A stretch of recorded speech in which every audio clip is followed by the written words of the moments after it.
Alright, so we find ourselves at the dawn of a brand new and exciting venture. A smoller party. Beaver's literally not here. Hell yeah. Well, getting started off, you can tell how serious this campaign's gonna be. I'm sorry. I want Blue to be like his profile pic for everything forever right now. How Here we are looking at. Oh, what the? Yeah, it was perfect. Well, you sure act like you were ready to fucking start, but you won't shut the fuck up. Let him talk. Beaver's not here. Beaver will like the Beaver fucking. can also listen. He has. Yeah, he's got his headphones in. Yeah, I've had headphones. I told you I could hear. Look, if we had $1 for every time Beavers wandered in the back door, we'd be rich. Amazing. Alright, game's over.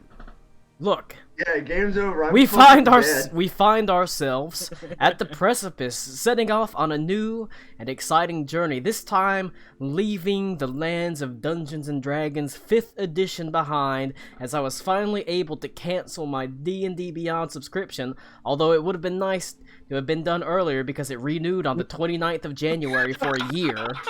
So Good job, boys. We did it. Wow. Woo!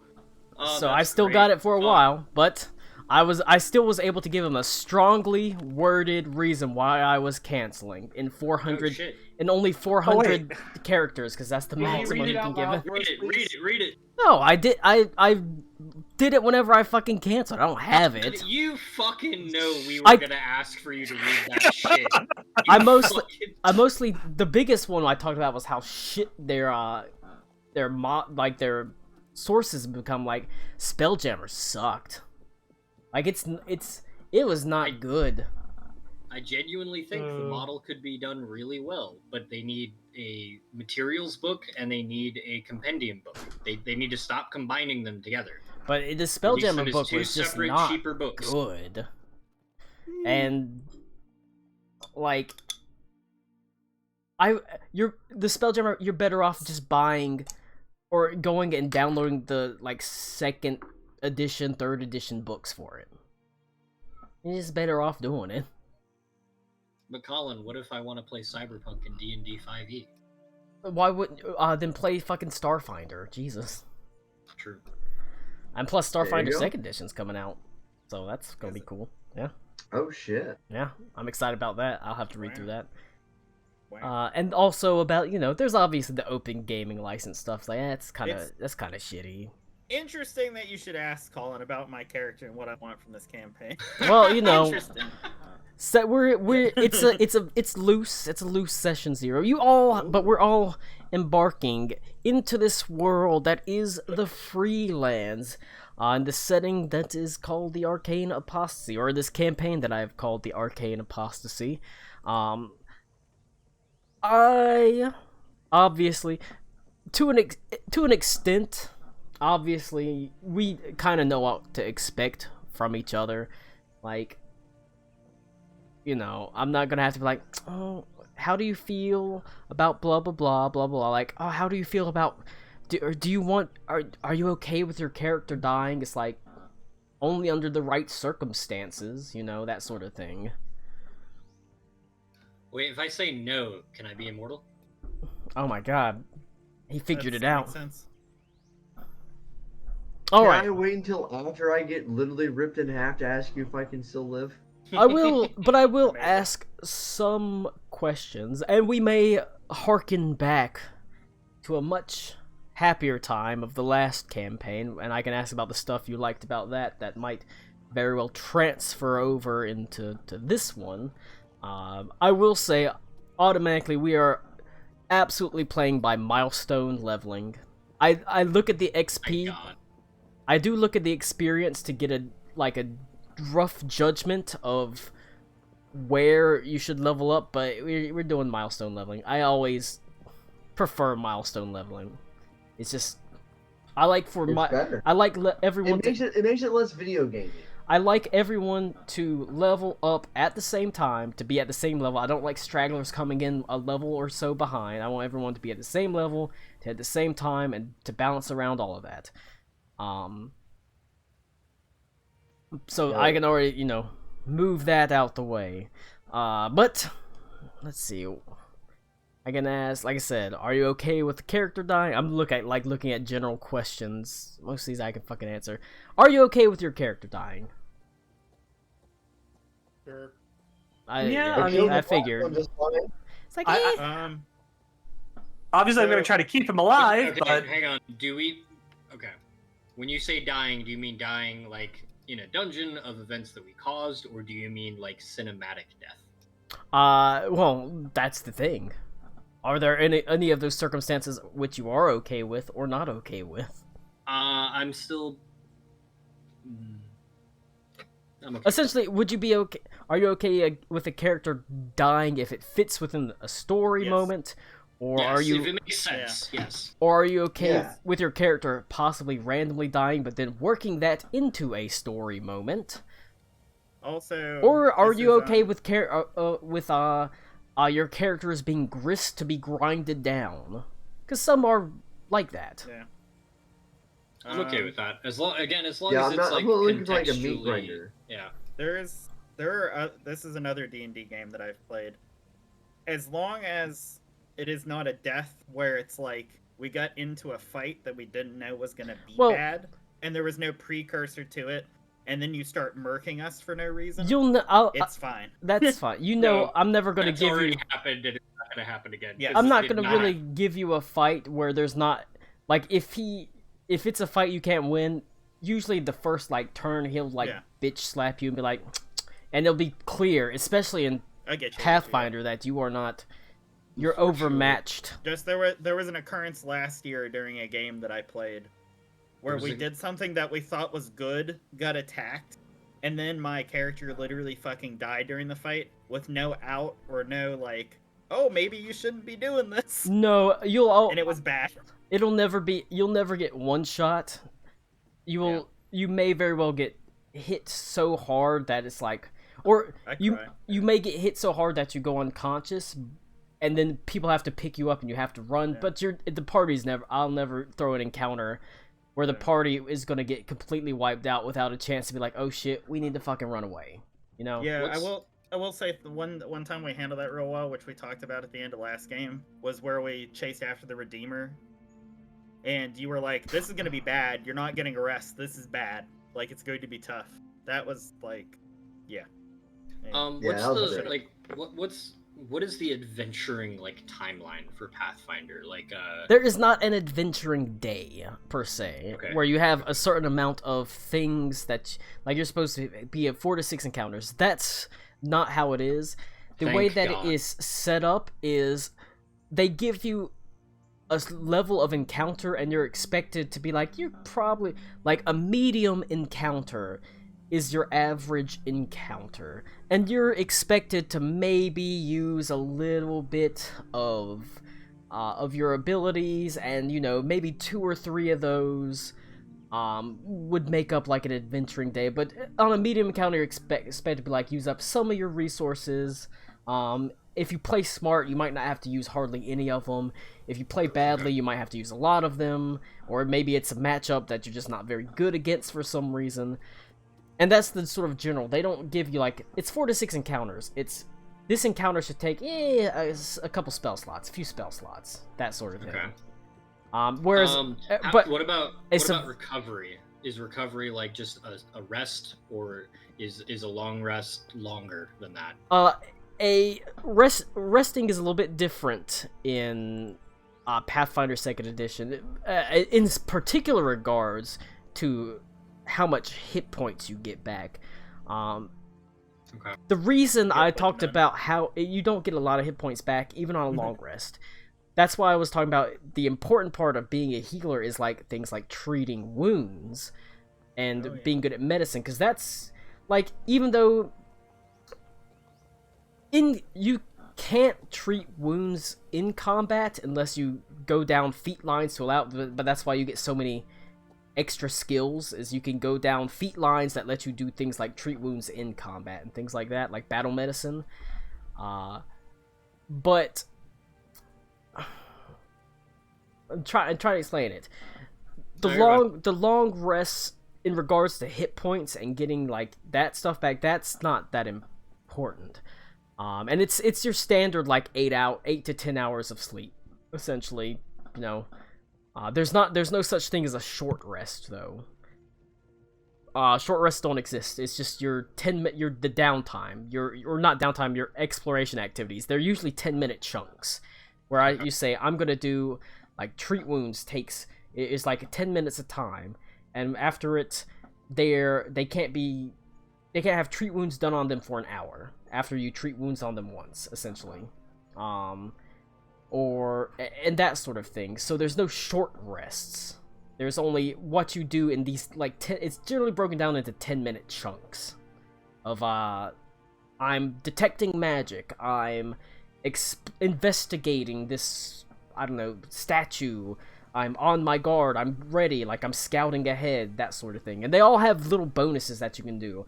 Like I said, if you're treating wounds, you're healing somebody, you're rolling a medicine check. Somebody else. I do apologize. I have to walk away for a minute. All right, I'll explain to everyone else. I'm sorry. So if you're treating wounds, I posted it in the chat. Posted what?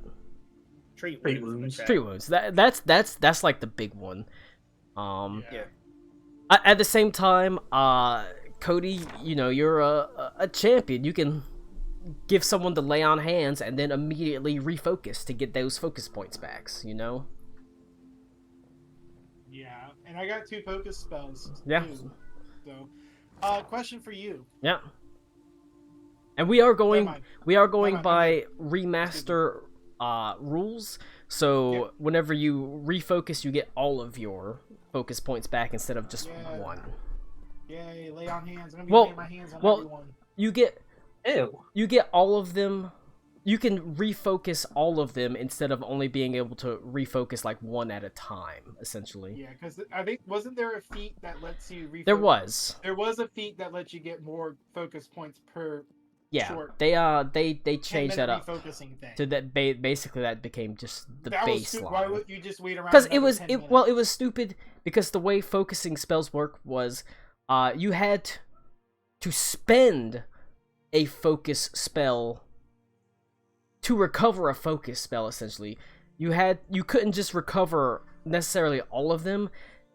You had to spend a focus spell before you could refocus again, essentially. And it was kind of annoying. It was kind of complicated. Now, I'll go over some. It'd be good for me to go over some homebrew rules. If you were doing like a complex move action, like running through a doorway, normally you would have to, like, by the strictest interpretation of the rules, you would have to spend an action to run to the door, spend an action to open the door, and spend an action to run through the door, because you can't break up your movement. If you are doing complex movements like that, I'm not gonna make you spend actions for every little thing you fucking do. I'm just not gonna worry about that. I might make it 2 actions to run up to the door, open it, and slam it behind you and keep running, but I'm not gonna make it be like 3 actions. If it's a complex movement, like running up to a chasm and jumping across it and keep running, or running through a doorway, I'm not gonna get that granular. You know? Yeah, I mean, that sounds like it would be solved if you just could still break up your movement. Well, they specifically say don't break up your movement because that fucks around with some of the balancing stuff. Alright. I mean, I can get it for balancing reasons, but that just feels less fluid. Well, like I said, that's the rules as written. Is you'd be using all these actions basically. I'm not doing that. It's a complex move action, I'm just ruling you're doing it essentially. It might take 2 actions, but it's not going to take all of them. Okay. For outside of combat, for things like athletics checks for climbing, or like acrobatics checks for balancing, you're supposed to roll an athletics check for every basically 5 feet of movement you make, unless you've got a climb speed or you're critically succeeding. So, because you can move 5 feet with a successful athletics check, unless you critically succeed and you move like 10 feet. I will be doing a single athletics check. I might make the difficulty a little bit higher if it's a long way. But I'm not going to be like, alright, you moved 5 feet, roll to see if you fucking fall off. I'm not interested in that. It's just going to be a check. Speaking of, when we're helping people with checks, is it the second person, are you doing like second person does a check and then we get a situational bonus? Or how are you doing that? Because I know there's not really advantage, disadvantage. Well, there's aid. Yes. Oh, aid. You could, there's aid specifically. That would be,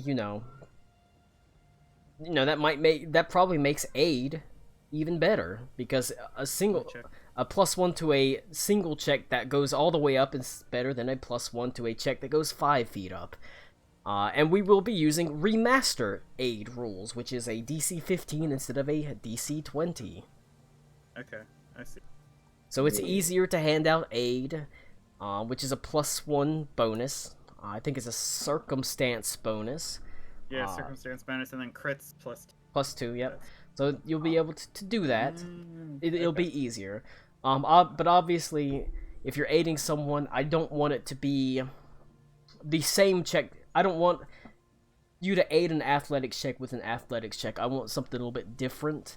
Like if they're climbing a rock face, maybe a perception check. And footholds for them. To find footholds, or maybe a nature check to be like, alright, I know this type of rock, or maybe if you can convince me of it, I'll allow it. Like take your pick.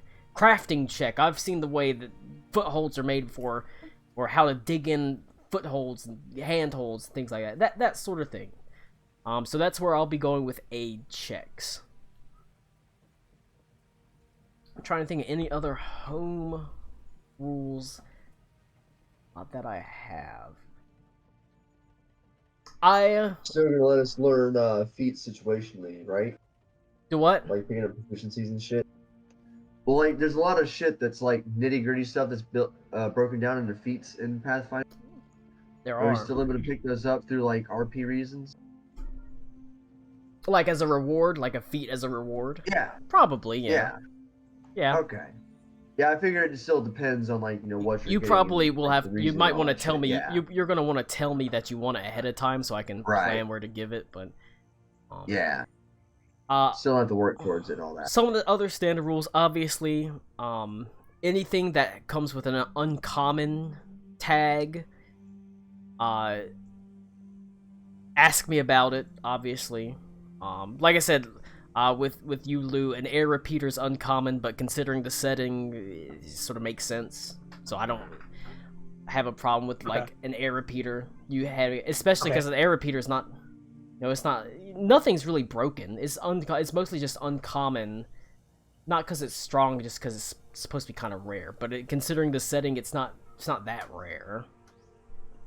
I mean, it's the same thing. Being an Ori, it's also uncommon, but I guess that's okay too. Yeah. That was that. But yeah, that was listed in the player documents as to why you.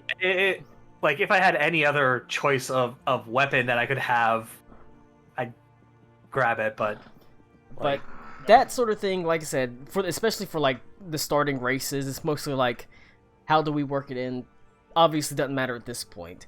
But some of the the items, feats, especially spells, if it's uncommon, it's probably going to be a reward. Yeah, I should have looked at that. Okay, then let me go ahead and remove this because elemental counter is actually uncommon. Well, like I said, if you want to talk about why, because Tommy also has something that's an uncommon bonus, but it makes sense to his character. Because a lot of the stuff that's uncommon or rare, it's not that way because it's stronger. Yeah.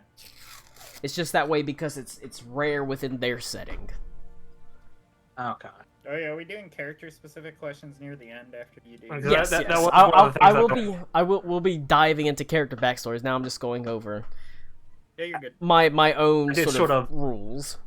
Choose my spells based around elemental counter a bit. I'm gonna get my food real quick. But no, I don't necessarily have a problem with that.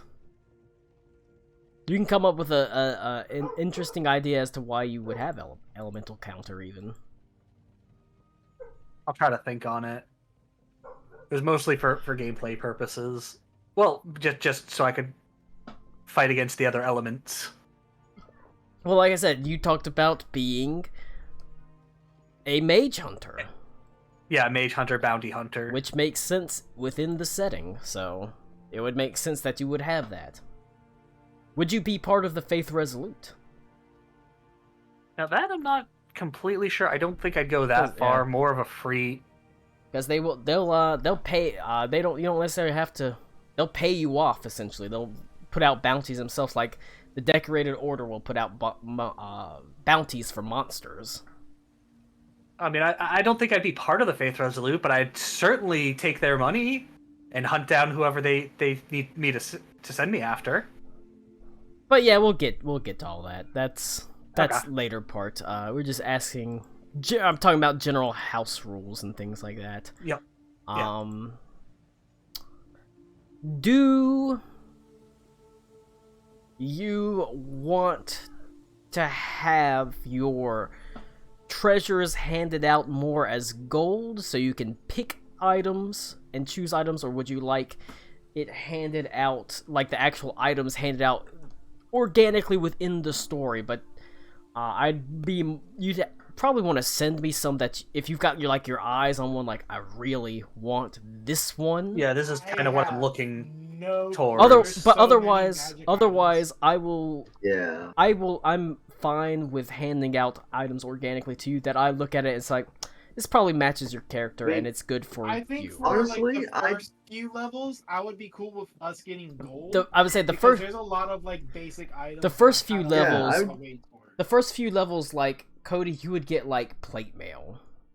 Yeah, that's like That's I wanna what get because you're plate not. mail and like a better repair kit and stuff like that. Yeah, I imagine like a mix of the two would honestly be pretty. The first few appropriate. levels are going to be, or at least the first level is going to be you getting stuff like plate mail. It's going to be like sort of basic stuff because there's not a lot of magic items to hand Yeah. out. I also really need to drive home. You're going to get a lot of talismans and potions, and they don't That's cool. scale with you, so Use them or lose them. use them. Like even like you're gonna get enough talismans and potions to use them in minor situations, right? Especially if I'm gonna be making them too. Like I can churn fucking potions out. So like, this is a hard time I have with the Saturday game. Like you're gonna get talismans. Use them. Like, use them right away. Just use them. Because they end up sitting on them. And it's like, well, now they're fucking worthless. Because the DC doesn't change. They're good for, like, a few levels. Or they might add a little bit of damage. And a little bit of damage at level 2. You know, a D4 of damage at level 2 could be doing half of a monster's life. A D4 damage at level 10 ain't doing shit. So, like, you gotta, like, think about... Like, whenever I give you consumables, fucking use them. Okay. Like, that's another thing about the healing. Fucking down those potions. They're Got it. plentiful. They're cheap, you know? And also, Beaver can just make them every day. Yay. Yup. Versatile human. Gay. Yep. Out. But that's... So he's a switch. That is... We all know Eli's a bottom. We all know Eli's a bottom. Come on. Look at him. Look at him. Does that look like a top to you? But I think that's... I think that's it for the out view on like home rules and how to play, how this game is gonna be run. That's fair. Like, don't hoard your resources. Don't because you're gonna get tons of them. Don't fucking, you know. If I'm not gonna give you a fight that's so powerful, you're gonna get one shot without a chance to be like, oh shit, I need to go away, that sort of thing. But you already know that. I'm not gonna do that. Alright, now just, I think if there's anything else. Oh. Do you, want... It's hard to explain. Do you want items that evolve and level up, like, with you? Or do you want items that you're gonna kind of replace? Like, it's a +1 sword. Or define items here. Do you mean like weapons and equipment and Do we armor? want it like the last campaign where we get legendary weapons that make us real strong? Well, one that you carry around with you and is enchanted as all sorts of magical, or if you find like a +2 sword, or you just swap out your +1 sword and get the +2 sword, you know. Like Not sure about the rest of it. I sell my but +1 I would sword. like to keep my. I would like to keep my gun. Okay. That is one that I would like to just evolve instead of replace. Because there are, and this is something I'm doing with the Saturday game. There are relics, where, they are. It's more than just my weapon has a +1 to hit and an extra damage die. They are like, I can turn it into a 10-foot long water flail, that sort of thing. Those are relics. They come with relic seeds, and so it's more than just a +2 weapon or a +3 weapon. It's a +3 water weapon and that sort of thing. And that's in addition to all of the runes that you can add on to it.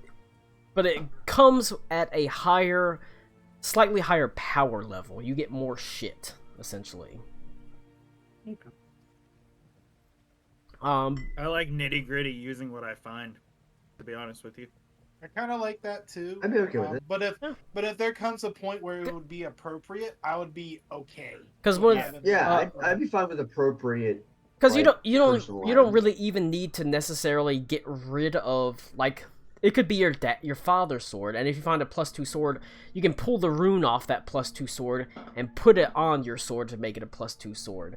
That's true. So you can I feel hold like on that's to how it. Pathfinder is. But that's like not Lou's thing. that's He not could a find, relic, like a gun, though. right, and take parts from the other gun, or like take Yeah. ideas from the other gun and upgrade Yeah, but his, right? that's not a Yeah. that's not a relic weapon. Relic weapons have seeds of extra power, but it's tied heavily into the story.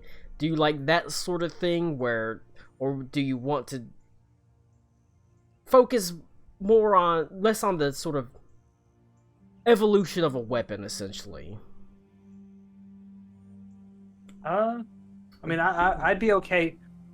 I mean, I guess it's a bit of a ship of Theseus thing, but yeah, I'd be okay with like being able to take the magic or the bonus from another weapon and just put it into mine. The of Ice and Iron campaign, all of you would have had relic weapons because they all had special stuff to them. Considering I'm a spellcaster in my origin thing, I think using stuff just that I find's fine. I don't All right. like a relic weapon. Yeah, I'm not like sure on Pathfinder. I don't know if I can make a decision one way or the other, honestly. We'll start. Honestly, I'd be okay with you though. Relic weapons are a little bit more advanced. We can really start with just the basics of me handing out like +1 weapons and the basic runes, things like that. And maybe you can get into special, like, at some point we'll probably get into like special materials and things like that. You're bound to eventually need something like silver to fight werewolves or something, you know? Yeah. It's also going to take me some time to think. Like, if I were to even want like a personalized relic weapon or something like that for Eli, I don't know what the fuck I would use. So, like, I feel like having some time to get into the swing of things to know what I would need in combat and all that shit. You know, what Get into would the make feed that of your really character, fucking- get into the choose of your exactly. character, and understand what he would use. You know, does he use a whip? Does he use a sword? Does he use a mace? Yeah, Considering, exactly. especially if your character is like not already a fighter or like a warrior. Yeah, Not exactly. knowing Like what you I'm a want doesn't specialist make much class. sense. Like, what's my specialist item gonna be? It could be a flamethrower. Who knows? Because aren't you the alchemist? You're like bombs or whatever. Exactly. And my class is gonna be changing in like 2 months anyway. All right. So I'm not gonna get too attached that to is whatever true. the fuck I have. Yeah. Some other questions. I'm not gonna ask. Are you okay with dark topics happening to your character and or the party? I mean, probably. I'm fine with it. Considering some of the shit that happened last game. Yep. Man, it's a shame Connor's not here to answer. We don't have to get too wild and crazy. No one's gonna get sexually assaulted or anything, but Oh, hang on. I was about to put a link to "Rape Me" by Nirvana. no, we're not gonna go that far, but you know, and we're definitely not going into any explicit sex scenes. It will always fade Yeah, to of black, course not. because I'm not gonna. Always fade to black. I'm not. You know, it's hard enough for me to do character voices. It's gonna be real hard to make the sound effects of someone gagging on a dick or something. You know. If you find clips, I'll make a No, sound no. I need excruciating detail about the sex scene. Yeah, How does I one want to know the donkey texture of his punch? cum. It's Taco Bell. Yes. That's the sound it makes when I go. Ugh. So I think we can go pretty moderately dark, I would say. But That's a good way to put it. I always shy away from any kind of sex stuff. I'm okay with violence, but sex is weird. I don't want to have sex in real life, let alone in a damn game. The American experience bottled up into one sentence.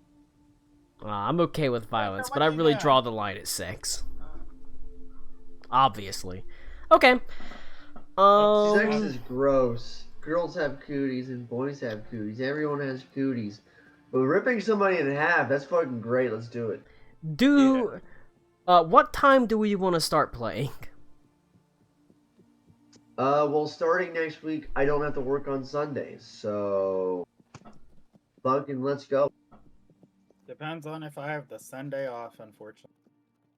I'm available whenever, Bruh. so I can start whenever. I saw. Is that a cat behind you, Tommy? I saw a cat. Yeah. Yo, I saw a cat. Cat. You want to see another cat? Are you gonna show me your Hey. pussy, Tommy? Bring me the pussy. That look from your wife, I love it. Yes, absolutely. The utter disappointment in her eyes was just fucking. I could feel it. Yo, look at that cat. Here's the shithead. Look at him. Aww. Oh, pretty no shit head. Dangle him. Show his pants. Show his pants off. Look how fluffy these fucking pants are. Stop showing me that pussy. If I Look can at go that find cat. peanut Look butter. at that kitty cat. Goodbye. Look at that kitty cat. Look at all those He's Peanut going butter's cats. outside in his fluffy as tent because he's a fuck. little shithead. All right. So, what are we thinking? 3 or 4? Here's the thing: if we say 3, we probably are That's going gonna to not start until 4 anyway. that's gonna be the next question. How hard do we want to start? Like, this is gonna be the start time. I mean, earlier is better for me, but also if I work Sundays, I don't get off until 4 or 5. Which I Yeah, don't so know. I feel like the 4 o'clock would be safer in that if that's the case. Yeah. Yeah. So I can probably leave earlier, but since I switched to full time, they made me open up Sundays, and I don't always work Sundays. Like I have this one and the next one off. So for sure. basically, Okay. if we started at 4, we might be playing till like 8, or on a Yeah, fucked so, like- up, Yeah. maybe 8 or So then- 9. Tentatively start at 4 based on Tommy's schedule. Yeah. Yeah. I'll probably be in here. I'll probably roll the server up at 3 or 3:30. Yeah. So I'll try to whir the server up. I'll bring it up, but because I say I'm off every Sunday, so. Me too. Tommy, you should just lie to your boss and tell him you have cripple therapy. On What? Sundays. I'll call Beaver, Sedgwick and tell him. Beaver, we both work for the same place. Just do what I do and put in your availability as I don't work on fucking Sundays. Yeah.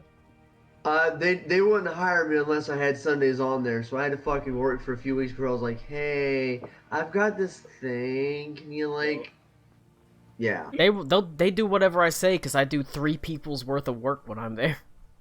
Well, that's the thing though, is I had to establish to them that I could do 3 cashiers worth of work at the same time, you know? All right, so Because the people at this store are fucking useless. it'll be 4 o'clock, but I'll probably be here early. I'll try to be here earlier, at least half an hour. Yeah. If you want to do anything or talk about anything. All right. Hell yeah. Let me see what else is on the general check Do you guys miss list. Connor and Cody at all? You know, I'm gonna go get a beer or 2 while I wait for them to come back, and Yeah. we will I'm good. I'm gonna go take a piss. Then. we'll confirm with them about Me too, actually. the 4 o'clock thing. All right. We never really covered crafting. In Well, a you while. do it. let me But that's about it. I will. All right, we're back. I'm recording again, and I would. You did make me think of something else to go over. I don't follow crafting rules, specifically or exactly the same. I definitely don't do the crafting rules as written in the old ways. That takes too long. It takes too much. It's just like, what's the point? Too long, too money. I like. Too long. It costs the exact same as if you just went and bought it. The only thing is you don't have to go find somebody that can sell it. Essentially, you don't have to find like a particularly like the way crafting currently works outside of the remaster is it takes a pretty significant amount of downtime. You have to pay at least half the money up front. Then you have to make the crafting check, and depending on the crafting check, you either you either succeed or you fail, for one thing. Or if you succeed, you can then keep crafting, and every day that you craft beyond the 4 days of crafting that you spend, it lowers the cost of the magic item by an amount equal to the earned income that you can make every day based on your crafting or your crafting skill. That was unless a lot of words. Unless you Tyler. critically succeed, then you decrease it by an amount equal to your earned income plus 2 every day that you spend additionally crafting. So, you That's know, just too many words. I'm Are sorry. you sorry you asked? that is the crafting rules. In the remaster, they changed it to only be like a day instead of being like 4 days, or it's like a day or 2. I'm not fucking doing that, right? It's a day for anything basically less than a level 5 item, and then 2 days for anything for like 5 to 10, then 3 days for 10 to 15, then 4 days for the big high level items. And obviously you do have to have access to like a lab of some sort, somewhere you can work for the higher level stuff. Right. And then you make That makes sense. then you make the check to craft it, and you spend half the money. And guess what? I'm fucking fine with that if you spend half the money. I'm not gonna make you spend an additional day unless it's a particularly rare item, lowering the price so it's free.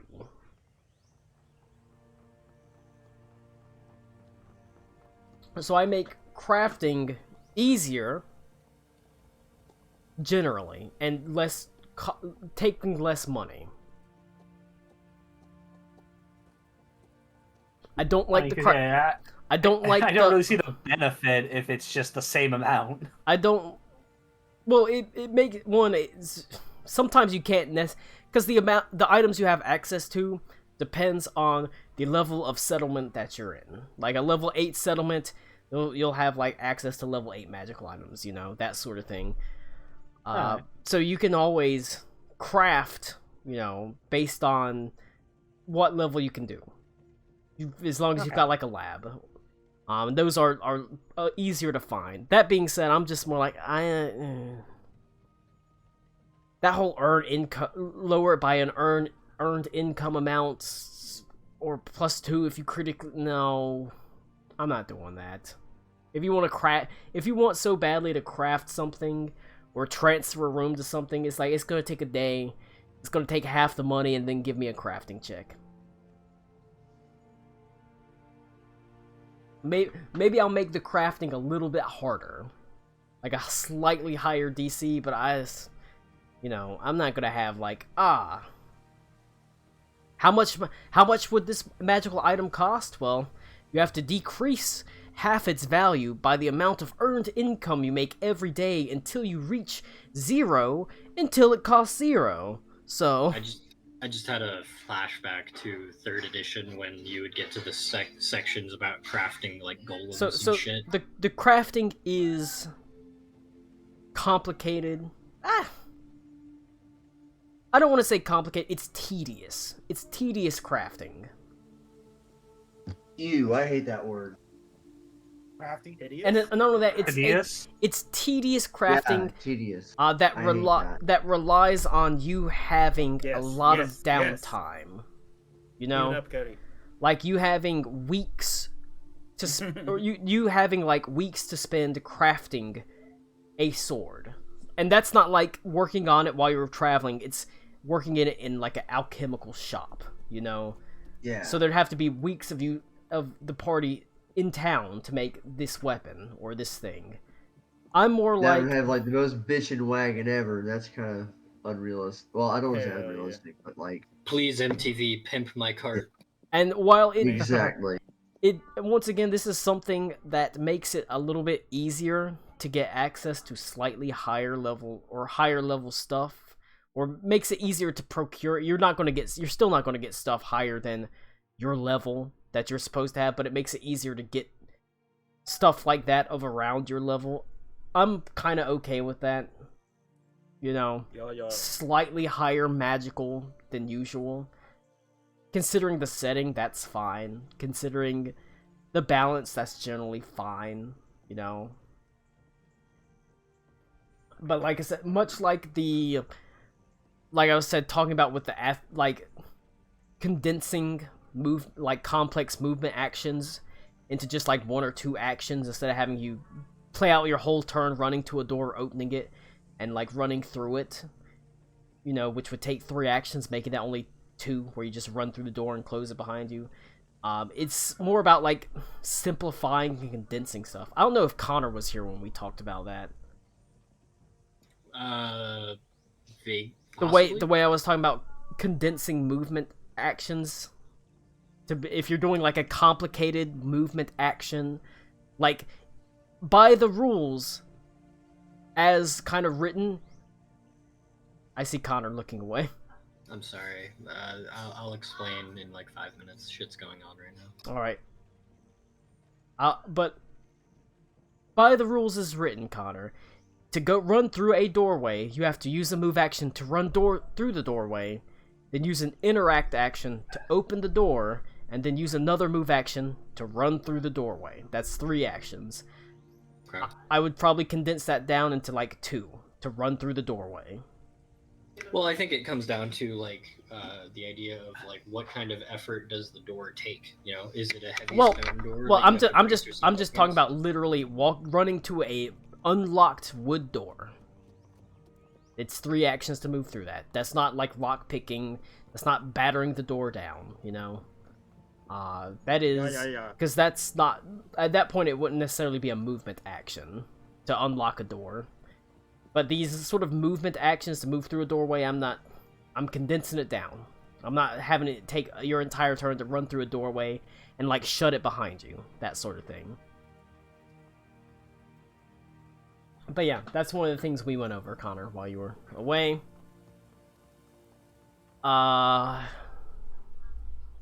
Let's see, what else? What else?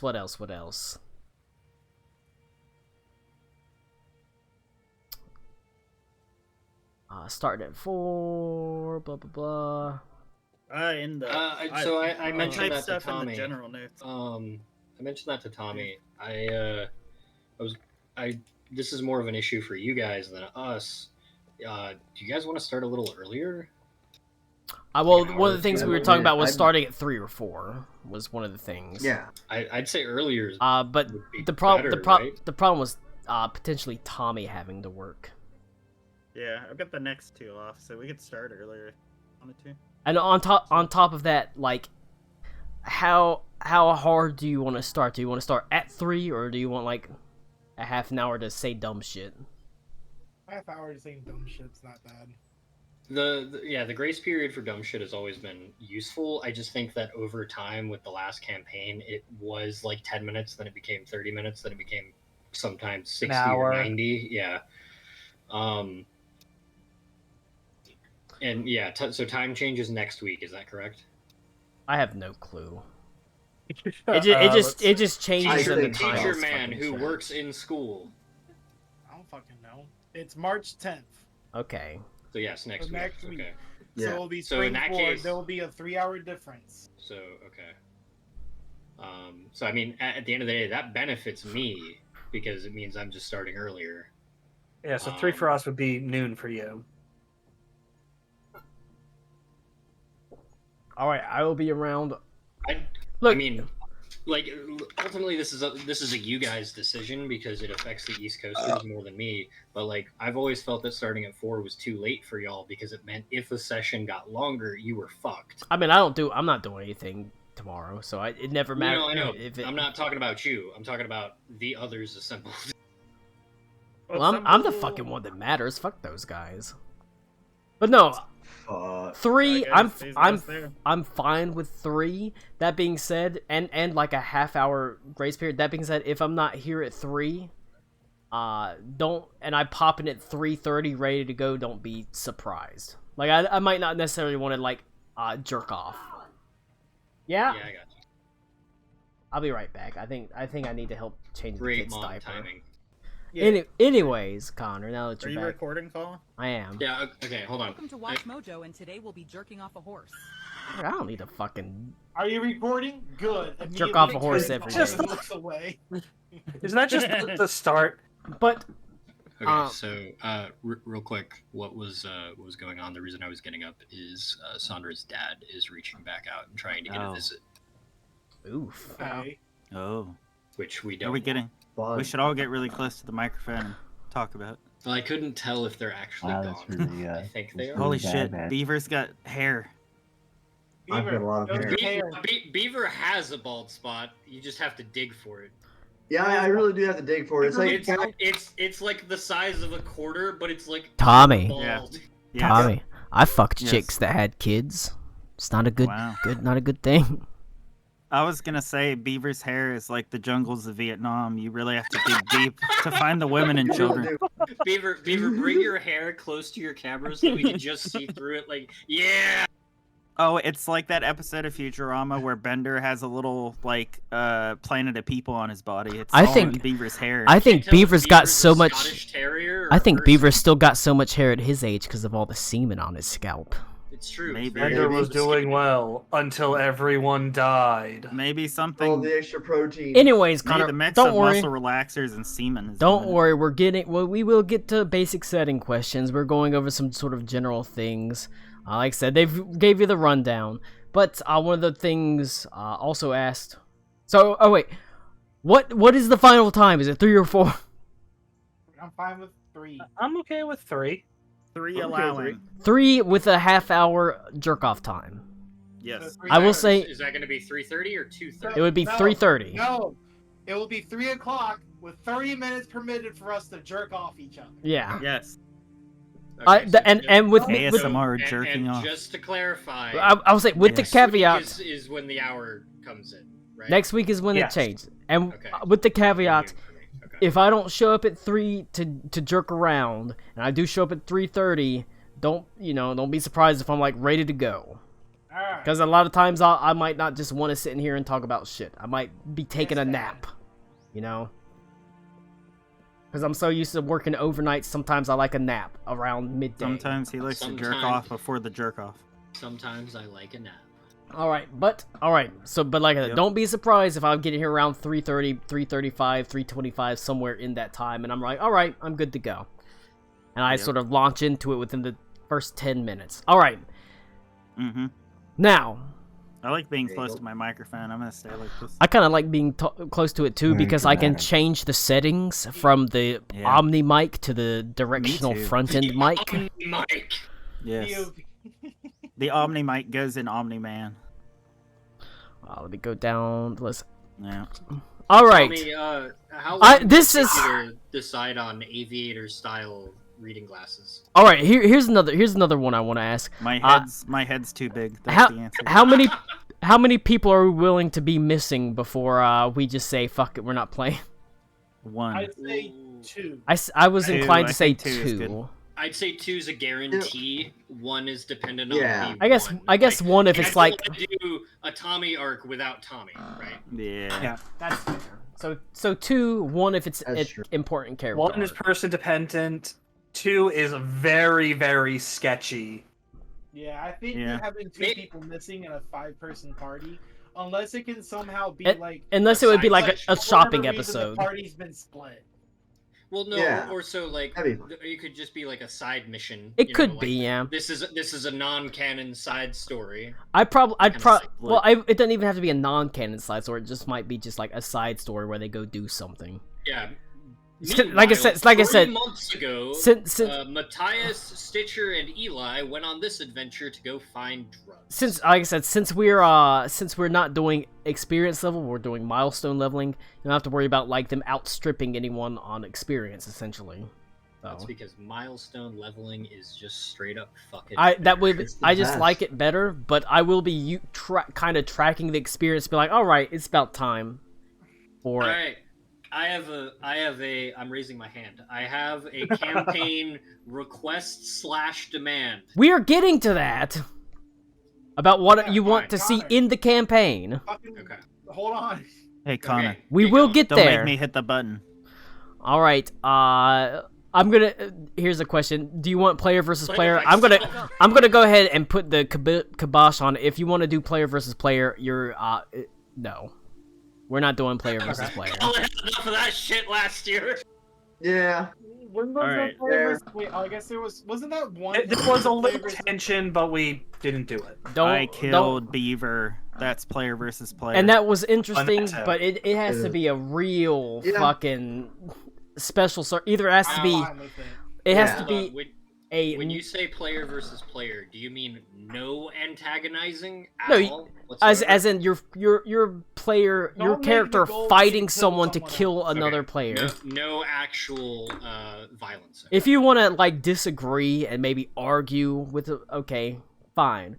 There may be special circumstances in which maybe your characters kind of fight, and it could maybe be like a scrimmage. Maybe you're like, I'm not gonna say, but if you enter into a fighters tournament and you're fighting each other, that's not for killsies. Then that's fine. But no player versus player, like I'm pissed off, so I'm gonna jump someone in their sleep and kill them. That sort of thing. I shoot the guard in the first session and then cry as to why they kill all of us, and then I PvP the rest of the party. Cody, you remember the time Rasputin shot the space guards in the spaceport? Yeah, and then expected them not to retaliate? That shit was fucked up. Yeah, it's crazy. It's because they were a 1,000-year-old bunny girl that never left the 1-mile perimeter forest in the middle of Future City. She looked 18 though, so. Hell she yeah. looked 18, and she had a laser bow. Oh yeah, I'm 23 in my bio, but I look freshly 18. Zero context. Rasputin sucked. I hate that guy. All right. What? Don't worry. I don't want to do this story for... again. No, context would ruin that story. Honestly, just leave it. No. Okay, here's a good. Like I said, don't worry, Connor. We will get to setting questions. Lou's laughing. Lou it's not even 7 o'clock yet, so we've got hours. Still. Oh, now I get it. Okay. Hours, he says. How serious do you want the campaign to be versus comedic? Okay, here's Colin's a loaded fucking question with you. This is fucking loaded because I think all of us naturally just use humor. Yeah. Because we're all. I would not have called the last campaign comedic. It was a pretty serious game. It was serious. Even with the dumb jokes. Hold on. I I think that if you were to look at the overall scope of the overall campaign, yes, it's extremely serious. The tone. If you picked any single moment. No, of the that overall campaign, tone of the campaign was serious. Even if you made jokes, and even if there was the occasional session with Metamurph, the overall tone of the campaign at the end of the day is pretty serious. It's a serious campaign. Can't wait for Colin to drop Metamurph on us in year 2. Yes. That's what Anyway, Metamorph is there you can't- for. Colin, I like to go with the strategy of we need comedy and tragedy, and they can't exist without each other. But they also don't Well, have to yeah, exist the thing at is- the same time. Yes. Yeah, True. you can say last campaign was about right. Is what you is a I possibility. mean, yeah, I liked it. No, your last campaign was. I'd say that. It was great. it was heavily more serious, but there were, I would say last campaign was more on the serious side. I would say that, but it had levity within it. I will say that I think with the players assembled here, I think the comedy is going to be in a more even dose. So I'm looking forward to that. I don't know. You're not gonna miss Henley. He was a himbo. Himbo. Henley the Now, Himbo. what sort of comedy do you think I might be able to provide? Oh man. That voice. It's just the fucking stomach dude from Venture Bros. Oh my That's god. all Lou is. I I think don't know who that is, but okay. Beaver does. so like Mm. here's a good instance of like in the first campaign I ran. We have shit like flesh morphing monsters and things that burst out of chests like Alien, right? But then occasionally you get a side quest where you meet a rock named Craig, and he says, "I just want to go home." Hell yeah. And then you spend literally months trying to get Craig back home. That's and he's fair. a joke Yes. character, but then you become But they friends care with about him. Yeah, exactly. Yeah. I would help Tommy, that's a Craig. dangerous line you're walking because at least 3 people I in know. this room remember Dog. Yeah, Dog. I know what that Oh is. man, No, there's only so two many people. fucking Is it God. only 2? Oh Okay. fuck! It is 3 I- because it includes me. There's Fuck. so many. Yeah, There's I so. will Yeah. never forgive Colin for Dog. There's Oh so. my God. The That thing was is, me. I can list off a whole list of characters in my head that were jokes, like fucking Whale Man Sam, Yes. and but I can also list off Love it. like Saltbeard. Saltbeard wasn't a joke. Captain Thompson What or about the- First what Mate about the Thompson dude who Bottoms were was around the going joke. Daddy, daddy, Yeah. daddy. That was Thomas. Thomas turned into a joke. He was just meant to be an orphan. Wait, Um, there's a But point I where also, you but the reach, thing is, like- I also remember like Al Cumin and Zent bin Basan and all these important characters. You know, there's a point where you reach like like a Cody. critical, You like- remember Marcus Al Shetazad? I love Al Cumin. Cody probably doesn't I- remember that. I don't remember any of these actually. There's a point I don't know where who you he reach, was, like, but that's just an amazing name. there's a point where you reach like critical speed on a campaign where you can't have the funny, unserious moments as much without us just like breaking off and being stupid. That's true. So like it's Well- really fun early on before we reach that grand adventure period where we have to like save the world, where we get a lot of joke side quests and stupid shit happens to us. Because I don't know about you, Colin, it's real hard to add that when like the last 3 levels are the world is literally ending, we have shit to do. I would say that is fair. Yeah. I will also say that Stitcher is unfortunately designed to be much more of a serious character. So, Oh baby, get ready. I'm um, not. like I'm playing Stitcher is drama designed to Stitcher's designed to explore some characterization elements that I'm frankly kind of nervous about. So About how to be Wind me so up hot. and watch me cry. Yeah. That's who I'm playing. but yeah, no, I think what Tommy and I said is pretty much it. Like there's moments for comedy and there's moments for tragedy or for seriousness, but at the same time, like allow those moments to be what they are. You know, All right, I'm gonna just. like we can always at the end of the day we can click this in the middle of the most serious, poignant, tragic moment of all time Shut and the fuck break up, it. Connor. No, You know what? I'm hearing a lot of just do what we did last time. Mostly, Yeah, it's fine. Pretty much. I mean, we did- think we with did the last assembled year. people here, I think that it'll be Because it got less funny towards the end. Yeah, I think the roleplay quality we have here is fine for the serious stuff. Yeah, but it's not good enough for us to make money on Patreon, Tommy. Get it Are you together. trying? Are you That's trying? true. I don't. Have I. you tried? You're literally causing us to be demonetized with the very things you say during the game. He's got you there, motherfucker. Patreon.com/Blackadder. I stole it. I stole it from him. I stole it from Mr. Bean. What are you gonna do, Rowan Atkinson? All right. All right, but all right. Case in point. Let me see. Is there any other questions I wanted to? Can I ask my campaign question? We're not. They're the campaign questions yet. This isn't a setting question. This is a campaign. Okay. Okay. Colin, if you fucking start telling us what's going on the moment we start talking, That is not a question. I overshare the more I drink. I don't give a Okay. shit. I don't care. You have a cutoff. Connor, that's not a question. It's a demand. Back down. I will. Just back down. You don't It is a Sir, threat. sir, I I will. hate it. I will try, but I put get your hands on and sit down. super excited about my own ideas, and then I worry that nobody will do them. Colin, ask. I am begging you. Just ask. Say, are you guys getting this? Do you need me to let you know? We'll tell you. I guarantee you, we will tell you. You are an amazing craftsman. I already know you're retarded. No, but what I mean is you're an excellent craftsman when it comes to like puzzles and stuff. When we can't figure some shit out, we'll fucking tell you. All right, I'm a work hard at that. Because we're dumbasses. Connor.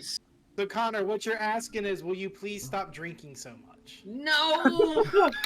No, I will try hard. It That is is e- legitimately probably even the no, solution. even that is something I recognize. I really overshare on what's going on in the background, and I do that on the Saturday game too, where they're like, because like I said, they were talking about the crystal shards. I was like, no, you get 2. It's like I shouldn't have told you that. That's all I'm asking. Just ask. I'm a work at that. If we want to know, I guarantee you, we Alright. will talk about it. Like we will So, ask about it. I get Because excited. every single person here loves the lore and the mythos and the strings that you develop. I guarantee that every single person has enjoyed the shit out of it. We will let you know when we need the DVD extras treatment. I get But excited about the hey, story, but I'm let a us stay in try. character. I'm a try. I like a peek behind the curtain every once in a while, but when I pull that curtain back, I want to see another curtain, Colin. All right. But also, It's when a I peel mask that, within a when I, mask. when I peel that curtain back, I want to see the curtain from Ito's perspective. I don't want to see it from Connor's Ito? perspective. Wait a second. It's got a crossbow He said pointed Ito. at it. But Oh, that's shit. I'm just- a work at it. Please, please. I'll work at it. You're gonna hear All right. 5 voices 'Cause- start groaning in unison. That's your cue. You need to knock it Connor- off. That Connor is. got his tirade muted. I agree. All right, no, I'm done. 'Cause I even- felt that even for I- 4 weeks. No, even I know yeah, that. Even I know we that I do mentioned that. a few times. They're just Colin drinks, and then he starts to explain everything also- because he's got such an amazing story. I get He wants to excited make about. sure that I get really Yeah. excited about the story, and because I want to be like, look, I've really thought it out about their people's motivations and why. And even if they don't make sense, not sometimes people's motivations they're illogical and things like that. And like I've really thought about because I want their motivations to be illogical and that sort of thing. I will try not to do that. As long as you do it in the correct time and place. That's all. I'm gonna ask. try not to do it at all. No. Like, please do it because I think we all enjoy hearing it. It's just there's a time and a place for it. I'm not doing it. Shut up, Connor. I'm not doing it at all. Got him. You guys ready for the sober campaign? Shut the fuck up, Connor. All right, but no, that is fair because even I recognize that I do it to it, and it's every game I ever do that I overshare about the story. Like, oh boy, wait till you find out what's coming. I'm so excited, and I'll talk about what's coming because I'm so excited about what's coming because I think about it a lot. And I plan it out a lot, and I'm like, oh boy, I'm so excited, and I should not. It's like, all right. Colin, we love it. If we didn't, we wouldn't be here. This is I want- a notes question real quick Yep. before we degrade again. Does Degrade? anyone care if I sit there and type notes? And do you want a link to like a Google Doc that the notes will be Sure. transferred I onto? mean, Also, we literally have a notes channel right here. We have a would you notes want me to channel. That is copy true. paste every note that I type in there, Well, or would you I was prefer a like- concise link? Like a Google to Doc the where notes page? everybody can. Would you Yes. prefer like a Google Doc where everybody can log into the Google Doc? So the problem with doing a Google Doc that way is that unless we're each going to have separate pages, that can actually become a traffic jam really quickly. I think having the individualized pages on Foundry is good. I will say you There can. It's not be just- individual. You should be able to. Right, it's not an individual page, but you should be able to make your own page. Yeah, you can make your own page. Add a page, yeah, we can do that. But I would say that plus the Discord general chat for when Foundry's offline. Okay. I think that's sufficient. Like I'm gonna try and do my best to actually write notes this time. Me too. So I say it every time, but then I don't do it. do it. Yeah, it happens. Despite my drunkenness, I usually keep pretty extensive notes. Well, but you also don't you record the session and listen to it again? I record it.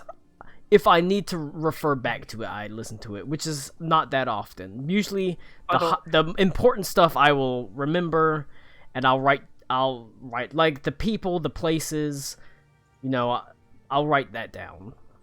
Like I said, I'm glad that whoever is already keeping extensive notes, like Colin wants to fuck a clown. Hey, I mean, it's an important note. yo, I love the juggalettes. What are you talking about? With the bubble butts. One of Oh, yeah. them Oh my titties. god. I think The you guys... echoes of apostasy. Yes. The general scrotum. Already starting with the seriousness up front. Oh, of course. Like, See right there. this, I'm a- this is the refrain, the common What is refrain. no cinematic pounding? Colin did not want to describe sex scenes. I'm not gonna describe sex scenes. Yeah, Oh fade well, black. fuck! I gotta. It's gonna be it is Let fade me to just black. bin my whole character and make a new one. Fuck.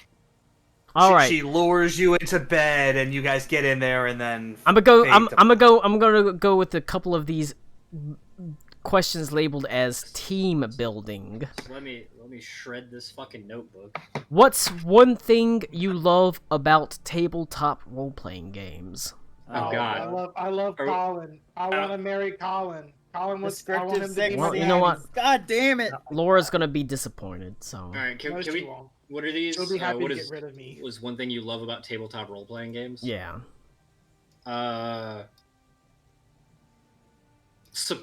Surprises. All right, and let everyone go one at a time. We'll let Connor do it so we can. Hell yeah. Colin, I love Colin, sleepaway camp. I've got AI art of a fucking teacup with a galaxy in it next to a stick of cinnamon on my fucking browser. Like I'm putting that on my body at some point. That's What the does that best. even mean? It's cinnamon and starlight. That is the Oh. best story I moment. only heard half of that. You so- insensitive bastard, Cody. You insensitive lizard folk. What are you gonna do about it, you bitch? It's a But my point is, it's my the point part is, that like, it's a part of the campaign that could give me chills. my point is that was a moment where we got to see that behind the curtain thing, and that was so fucking cool. And I keep thinking that if you had pulled one of your 6 beers in, I've been working on this for a long time, guys, the pieces all come together, I would have fucking screamed. I was working on it for a long time. Remember how long we talked about Kalam and We the know, visions? it shows. But my point is that it's the surprises. Like I really like the surprises, I d- and that's why I do that concept of kind of breaking that fourth wall and revealing the curtain for us bothers me. I feel like this Pathfinder 2nd Edition campaign might be a little bit less than that because we're learning the system as well. It's very complicated in a way. Sure. It's a lot more dense, which I like, but It's so dense. There's so much and happening on screen. that reminds me of something else I want to say. You're really going to need to know your characters, because I probably won't know everything you can do. Like, I've looked through like things on your character sheets. If you want, feel free to send me the link to your path builder characters if you've got them built out, and I can look through it. But I'm not gonna know everything that your character can do, because there's a lot, and I'll have to look up stuff. Yeah, I'm not gonna bother with mine. It's not gonna matter. So you really kind of have to know what your character can do. All right, pass the talking stick. Next person. Lou, what do you like about tabletop role-playing games? I mean, I do like learning about the new world. One of the things I would like is, I mean, I know we talked about puzzles and there was the whole Mimi thing there. I would like to get a little bit more investigative and everything. Especially one thing I would like to do, particularly for my character, since he's a bounty hunter, is, having to actually track down and find these people. So maybe like if there's a bounty for me to hunt, I actually have to go through, learn about them, find them before I can go Pulling in. the thread and unweaving a mystery. More prep work in that regard rather than just go fight. Yeah, be investigative instead of just, oh hey, we already know all about him and everything. You're gonna hit those. Have to actually prepare for these people. You're gonna have to hit those recall knowledge skills. Yep. I have gather information, Lou. We're gonna be real good at this, buddy. Hell yeah. Popcorn, somebody, Lou. Yeah, pick your next target. Choose your bald spot. Oh. Or Tommy. Two bald spots in a bush. Give me a Was sec. it me? Oh wait, Yeah, Tommy. It's been so long since I shaved my Oh, head. You can hello. see the hair starting to come back. Wow. Oh no. This is hard. Because we have less people, so it's less hard. Than last time. Player agency is one of my favorite things, and like people getting to have their moments. Because while I enjoy getting tickled about things that happen to me, where someone gets a serious moment like the Cinnamon and Starlight thing, and seeing Connor like almost cry and Colin over there tearing up. I did. It's cry. like, yes, exactly. That did happen. Shit like that fucking. That's why one of the reasons I really put like a firm foot down on like Ryan. I love playing with you, but I don't want you to Also, play on the let's be Sunday honest, game. I have message. If Ryan gets message, we know how that ends. It's not going to be good. What's like? Cody has already lived through that once. Look, So I'm not going to put him through it again. Ryan, I've always felt like Ryan is very mechanics driven. He knows Pathfinder better than I will ever know it. Ryan he like is reads my- through the shit, but Ryan I is don't. my favorite rules lawyer. Like I And think every table needs a he's the Ryan. best rules lawyer because if you get the rule wrong, he's not gonna bitch about it. He's not gonna complain about it. He changed it up. That's how it is. Yeah. Oh man, we're side. Yeah, Dave always has final say. That's the best way. But Popcorn, Tommy. But he literally is fucking chaos. Tommy wasn't done. But you're not done. Yeah, so player agency, letting people have moments. And I think then, that's like, likely with this group. Oh I yeah, think so, yeah. That's what I'm saying. It's gonna be a lot better with less people, but we all, I feel like, at least got, one or two like really hard, like roleplay moments. Whether they were like difficult PTSD-ridden choices for Lou, or my gay vampire twink won't accept me anymore, or do I burn out all these druids to save everyone? Shit like that, like. You say that, and I worry all my good ideas are gone. I think we've given you all enough, or given you enough of a blank canvas for all our characters, where you're gonna be able to throw some shit at us. You just have to make us fall in love with some new twink NPC, and then. I mean, there's always a go. twink NPC somewhere. There's always a twink somewhere. Anyway, Popcorn Cody. Oh wait, before we go popcorn, I'm gonna get another beer. Okay. Oh no, John Colin, he's gonna tell us everything. All right, so the final boss is actually is Jack Skellington. It's actually a Nightmare Before Christmas campaign. I'm so excited for it. No. But it has to end at Christmas, so I'm gonna have to really draw it out.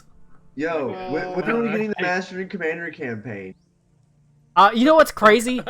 Amal got me a Master and Commander VHS, still sealed in the packaging.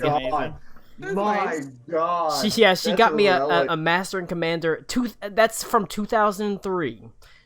She got me a VHS of it, still sealed. Go get your beer. I'm gonna get a beer. In here, then where Popcorn I to live. Cody. Popcorn to Cody. Shut up, Tommy. Shut up, Connor. Shut up, everyone. Popcorn to Cody. By the way, one of the options I did enable for everybody was called Priority Speaker, where it's a separate button, but you have to have push to talk on. If you press the button to speak, it makes your voice louder than the other people. I you have to sure use have That's awesome. push to talk not on. I don't use push to talk. Is So. it gonna I be, don't either. Yeah, I was gonna say if it's another thing to manage, that's just gonna. It would be you would have to have push to talk on and be a separate button from your normal push to talk button. The thing I like about role playing games is it allows me to think of different ideals and thoughts that I've had and kind of live those out and see if they hold weight in real life worldview, I guess is the best way for me to put it. You like really testing thoughts.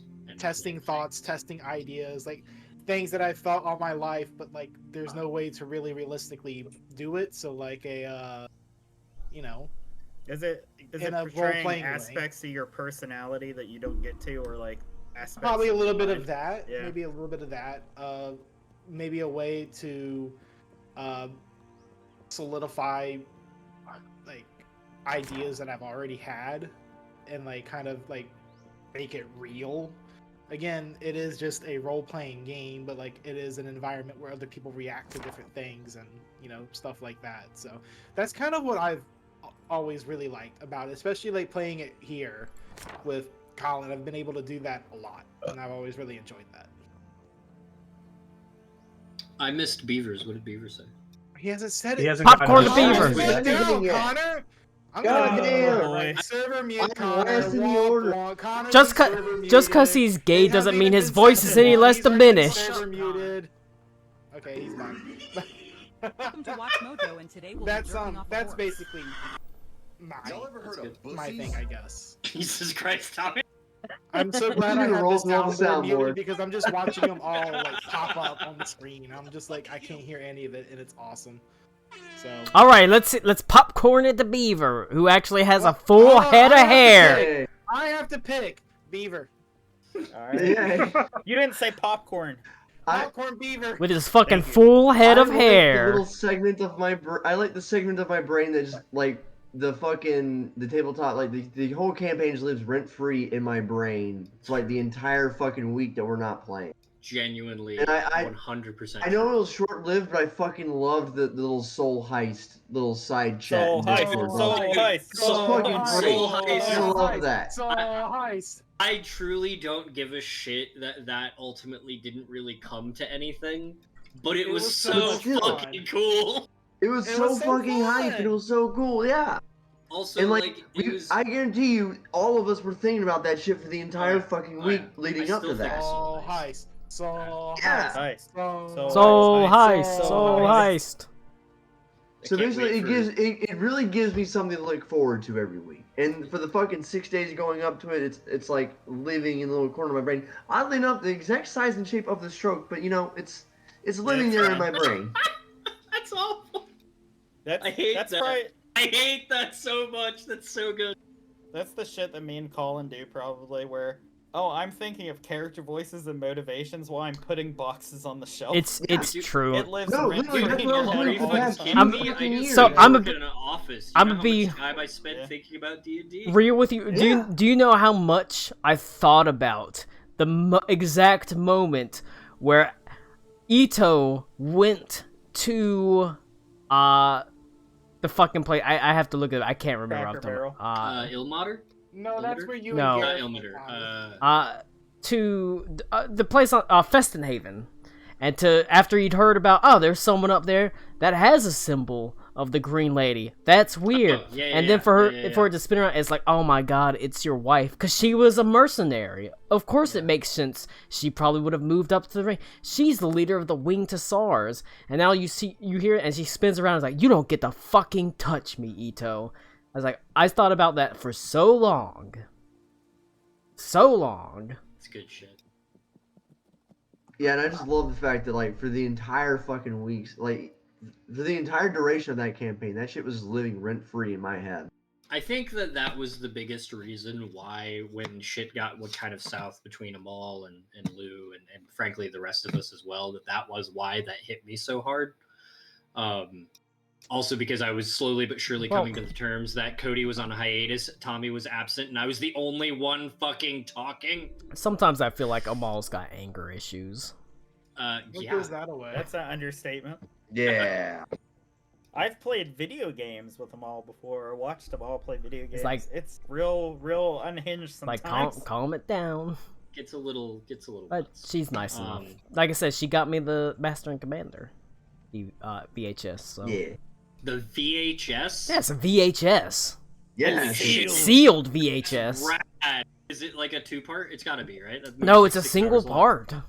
What? That's why I was surprised. That was I was like, it's gotta be either a cut down version, or it has to be the made for TV version, or it has to be the advanced VHS technology because it came out in 2003.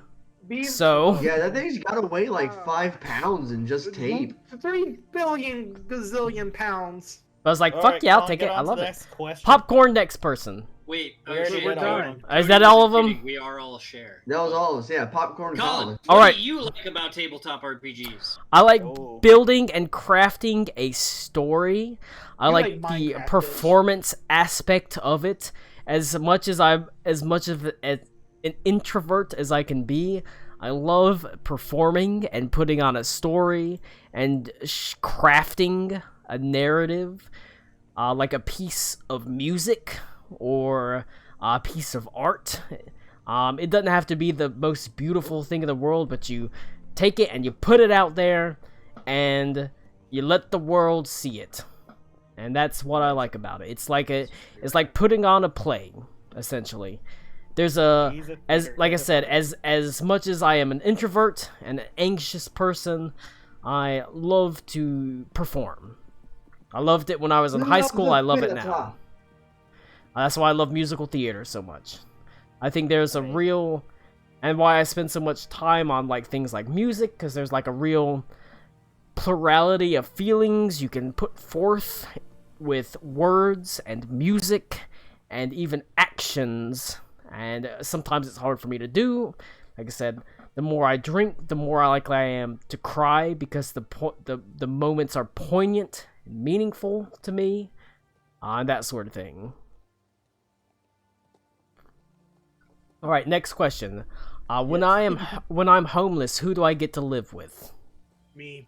All right, Cody. I'm gonna live with Cody. He's down the road. He's got an All extra right. bedroom. You're set. Hell yeah. All right, but I think that's pretty much. Oh, we are entering into a system that has more complex combat. That focuses more on teamwork. It is, like I said, one of the things I do like about 5th edition is that it really doesn't matter if you had a tank or a healer, or you could just play your character. The actual team composition matters more in regards to combat within Pathfinder 2nd edition. How much combat and exploration and roleplay, what ratios would you want? I went over 33, 33, 33. I feel like that's not true though. Yeah, I feel like Yeah, we're always probably. about 25% combat at the most. And I did Because, Colin, one thing that you've always managed to do very well, especially when we had a frankly ungodly huge party, was combat happened when combat mattered. I don't like combat for the sake of combat. I don't think Yeah. it's good. I don't think it's interesting. I don't like combat for the sake of combat unless that combat for the sake of combat is solely and strictly devoted to you using up resources to make the actual combat important. That's the only time I really want combat for the sake of combat. I think combat should evolve organically. My issue with that statement, though, is that if you're doing combat just to burn resources, it starts to show, and it makes it boring. Well, in Pathfinder 2nd Edition, that doesn't matter so much. In 5th Edition, that was important because you had an adventuring day. I don't know if you were here when we were talking about the Pathfinder adventuring day. There's not an adventuring day. There's just this level of combat should take up roughly this amount of resources. It's not 6 to 8 encounters. It's usually like 2 to 3, or maybe 1 if you want to throw a boss fight at them. The idea is that you're going into every combat at full health, and and with a reasonable amount of spell slots. That's every combat. Maybe you pick away at spell slots with some medium encounters, but it's built around the fact that you can go into a combat at full strength, and it should be pretty challenging. If you make it challenging, if it's medium, you might use up some resources, maybe a spell slot or two. Like I said, if it's a bad matchup, maybe you use quite a few, but and then it goes down to like low and trivial stuff where you're just meant to roll them, that sort of thing. It's not broken up to it. You need 6 encounters per adventuring day. This encounter should take up roughly, this much stuff, and then you can throw, you might want to throw 2 medium encounters for a severe counter, but you don't want to do more than that because otherwise the severe encounters go to overwhelm them, and the severe encounter is a boss fight, a medium encounter is your standard fight, that sort of thing. It's not nearly as combat intensive or encounter intensive, because I know people will say that, an encounter can be a trap or like a puzzle. It's like, that's fucking bullshit. People don't expend spell slots on a fucking trap and that sort of thing, True. So that's I would say, I mean, but you also know that when I make casters, I'm almost like 90% utility, so I would say I would be more likely to do so. That's sort of the way it is. My 2 cents is I made a character that doesn't want to fight, and I don't want us to wiggle out of every fight, but being rewarded for trying not to fight or altering how. I wouldn't say rewarded, I'd say incentivized for alternative. Incentivized, yes. So in other words, if I can talk us out of like mini fights before bigger fights and shit like that, that's fine. But like if there's a hard stance fight that's happening, there's a hard stance fight. But I don't like encounters for the sake of encounters. I agree. I don't like encounters for the sake of encounters. But if it's an encounter where something interesting happens and we're saving somebody or something like that, and we pick up a cool NPC, I've always called those flavor encounters. They're combat to make something. It's like, you run into something interesting in the world. I've always like, not that, because Pathfinder is not real life, but like in real life you don't get into fights. Like that's not a thing. Yeah. And I like the idea of getting into fights for a reason. If we're encountering a monster, we might have to fight it, and that's fine. But I want it to feel... I never enjoy the sessions where, like, we're halfway through, I know it's getting late, and then we're like, okay, guys, roll for initiative, and then it feels unnecessary. I feel like that's a lot why a lot of times we'll end early and be like, we'll do the fight next week. Sure. But I agree. Well, that also is sort of comes back to milestone leveling instead of experience leveling. Yep. I agree. I don't like that type of combat. I know some people really like the combat strategy of Pathfinder. No, I think I really like excited that. Like for that, but I want it to matter. That. Yeah. I really want it like, to matter. I really enjoyed the combat in the one shots we played, and I know like making it matter is probably gonna be the hardest part of that, but I don't want to just fight. I just don't want to fight mooks to fight mooks, though. That's Yeah, kind of. I mean, I agree. I mean, the thing is, there's times where I'll throw like a mook fight in just for, all right, it's time. No, let's rough some people up, but. I generally don't throw in combat because for the sake of combat, it's gotta mean something. And there's a lot of times where I'll have combat and I'll be like, you know what, fuck it, we're role playing this out, and I'll swap it out on the fly. All right, so we're thinking. Yeah, but I'm mostly playing a support character just to accommodate the fact that I know you guys don't like combat. I feel like. I'm willing to fall on that sword and say I fucking love combat, and I'm willing to put that shit on a shelf for the rest of the party. No, like for Pathfinder, I think Pathfinder's combat system is amazing. My problem is I don't like how long combat takes. I think with a smaller party and with it showing up when it actually has a reason to be there is going to help. I think at the very least it's not gonna be better at the start because we don't know the system, but over time I think it'll get better, especially with only like 5 people. One of the things I definitely want to do in combat, and because Pathfinder 2nd Edition is more broken up around it, I'm going to try to not just have every enemy go at roughly the same turn. It needs to be a little bit more spaced out. Cause I want to break them up more. Because if all the enemies charge you at once, it can be pretty bad. It's supposed to be every enemy has its own initiative, like every player. I'd like to kind of put it into groups, so I can just put it all into a group. Could you do popcorn? Well, I'm trying to break them. Whenever I have fights, I'm trying to break them more into separate groups. Like this is Group A, and this is Group B, and Group A go, and Group B's go. And I don't want more than like 2 or 3 people going at a time on Group A enemy turn. And they also have to go one at a time. They can't move. It has to go, this guy goes and does all his actions, and this guy does go. They can't interchange their actions. That's one of the things I'm trying to do in Pathfinder. I didn't really worry about it so much in 5th edition. I feel like in Foundry, like with how it fucking automates everything for Path, it should make it a lot easier for you. Yeah, it should speed it up some. I'm genuinely looking forward to the combat in Pathfinder. I want to make that clear. Well, that's okay. We will wrap it up because there is hopefully some combat testing. Oh baby. Yeah, Cody was gushing because he was playing a kineticist in the little side game we were playing, and how it just adds like spell effects and does everything for him. It really does. Like, it's pretty fucking really cool. Nice. I wonder if whenever I use an attack or a spell, if it's going to tick down the amount of rounds in it does. current. It does. It can. But it does.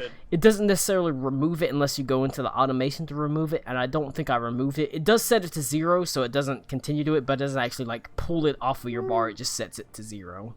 I'm gonna have to manually right click. Well, yeah, like I was just like, it's got the 6 rounds per magazine or whatever it is. It should track that down. With your magazine with 6 pellets, and so it'll go like every time I shoot, it'll go down to 5, and then 4, 3, 2. Okay, out of pellets. Reload. Yeah, that it should do that. What I was talking about was more like conditions and things like that.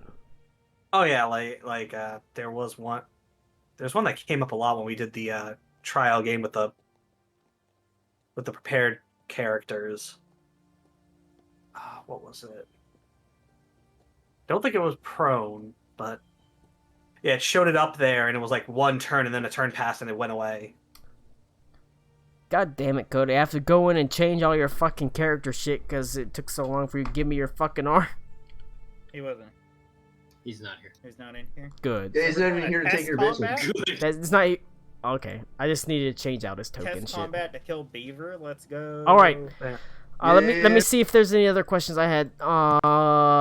I think, like I said, I feel like it's generally role play first, then combat second, and then puzzles just pop up there. Yep. I'm excited because all the animation stuff I learned about making tethers and stuff, I can make all sorts of puzzles. I'm excited about that. Puzzles. And there's and you can set up traps where a person walks on a tile and it shoots off like arrows and shit. I haven't made one of those yet, but you can do that. So I shouldn't be fiddling with arrow keys anymore like I used to. Okay. Yeah, if you do that, it can literally walk you onto a tile that has a trap and then pause the game and shoot arrows at you. Good if I set it know. up like that.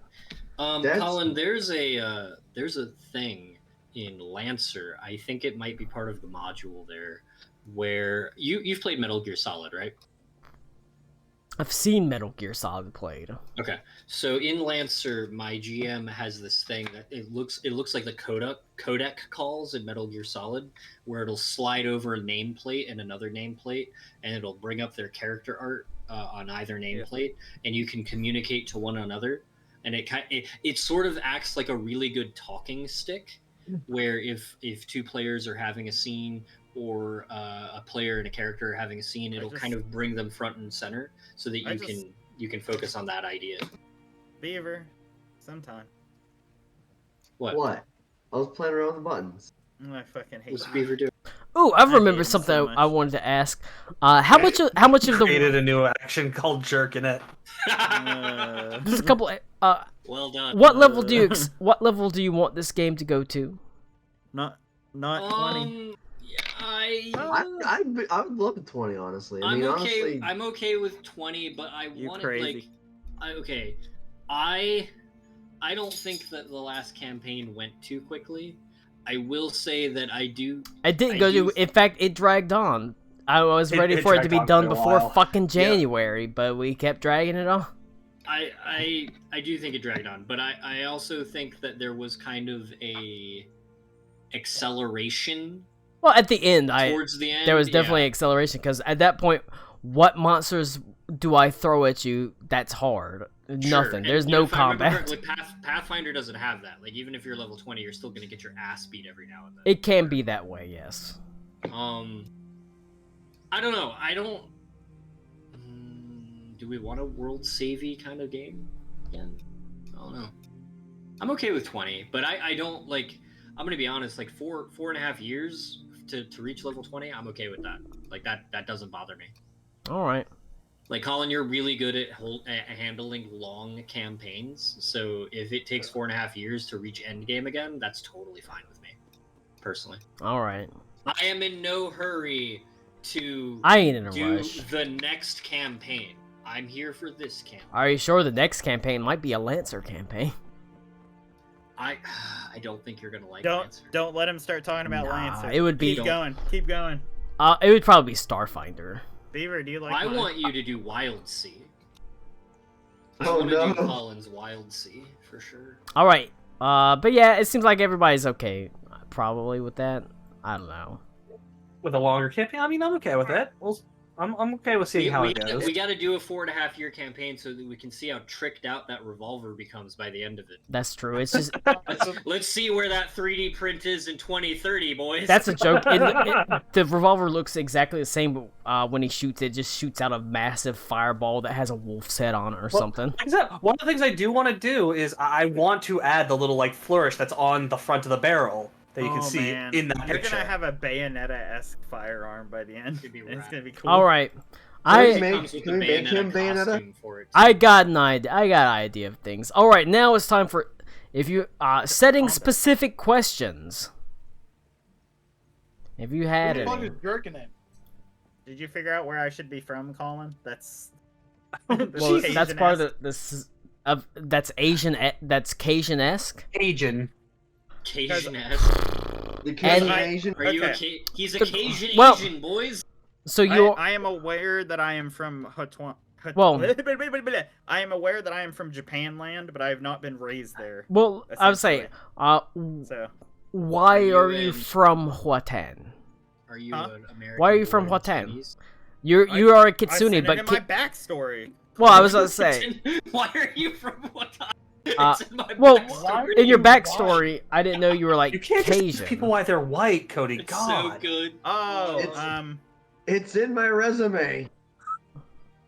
Like if you're a kitsune bound to a family, well, that could have happened 100 years ago, and your family could have moved away. You could be from anywhere. You just have roots within Huatan. You could have moved to anywhere. It is more. Can you more explain your employment history? the No. mom left said clan that we're attached to for reasons divulged in backstory, and then when she passed away, because she's also an oracle, which is, as you said, younger. Yeah, they die about I 40. was a wee bab, and I got picked up by Asian-esque nice folk, and kind of salt of the earth.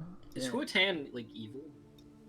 Huatan I don't is think so. Like, I Huatan was is reading through that section and it came off as very sinister. Huatan is dominated by elven and largely elven, but there's a couple of human families that are within the employ of demons essentially and devils. But is it demons the creature type, or is it demons like they're It is, actually? they're devils. They are actual devils. Is it sinister? Yes, it is. They are absolutely backstabbing.